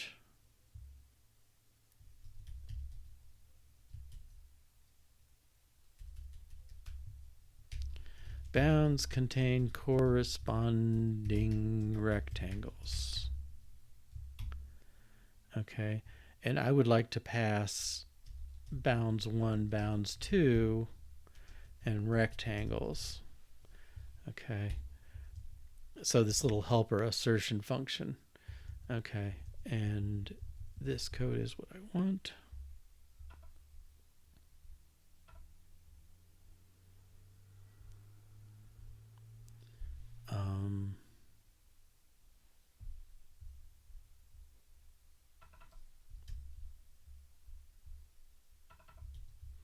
Call it that. I don't mind switching it.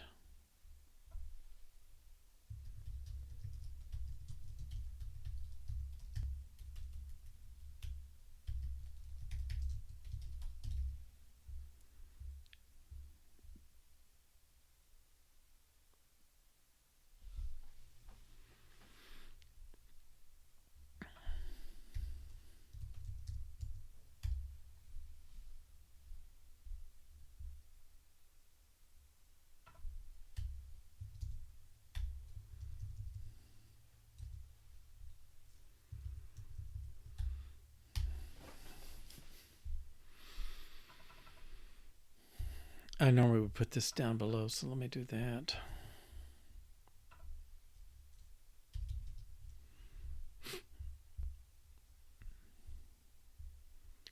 Okay, rectangles.count should equal bounds.count.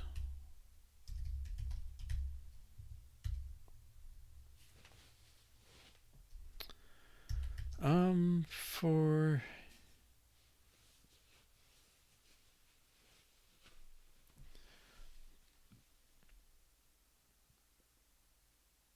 I want both of them, so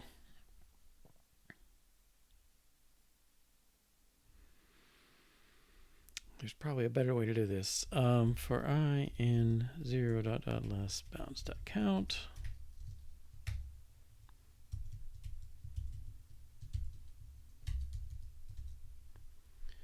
Assert true bounds sub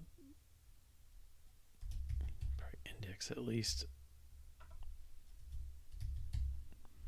contains rectangles sub index.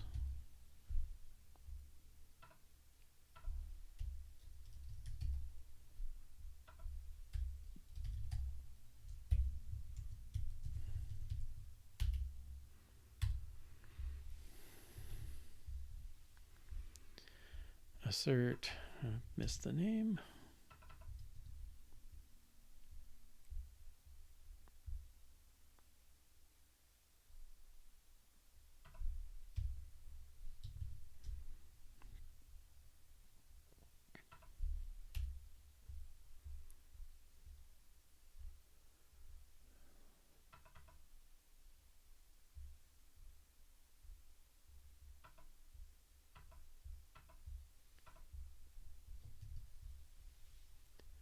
Let me just try this test. Build failed.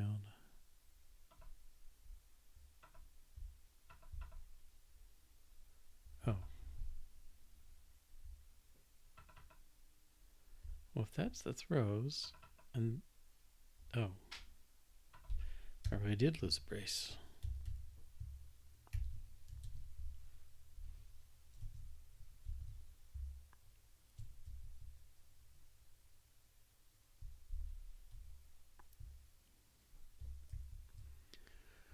Am I misremembering this thing?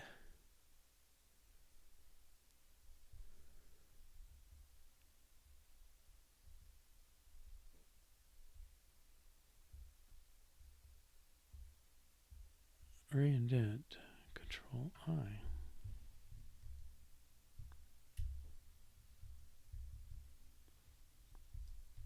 Keep hitting Option, I think.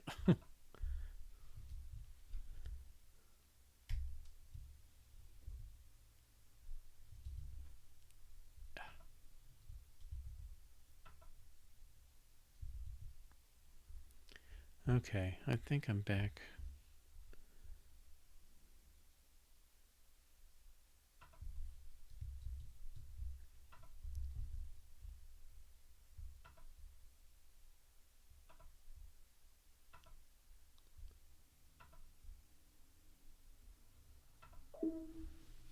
Okay.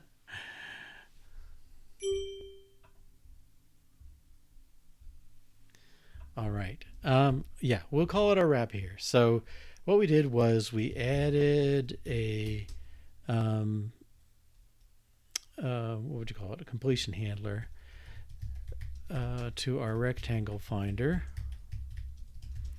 and tested it, removing the sleep statement.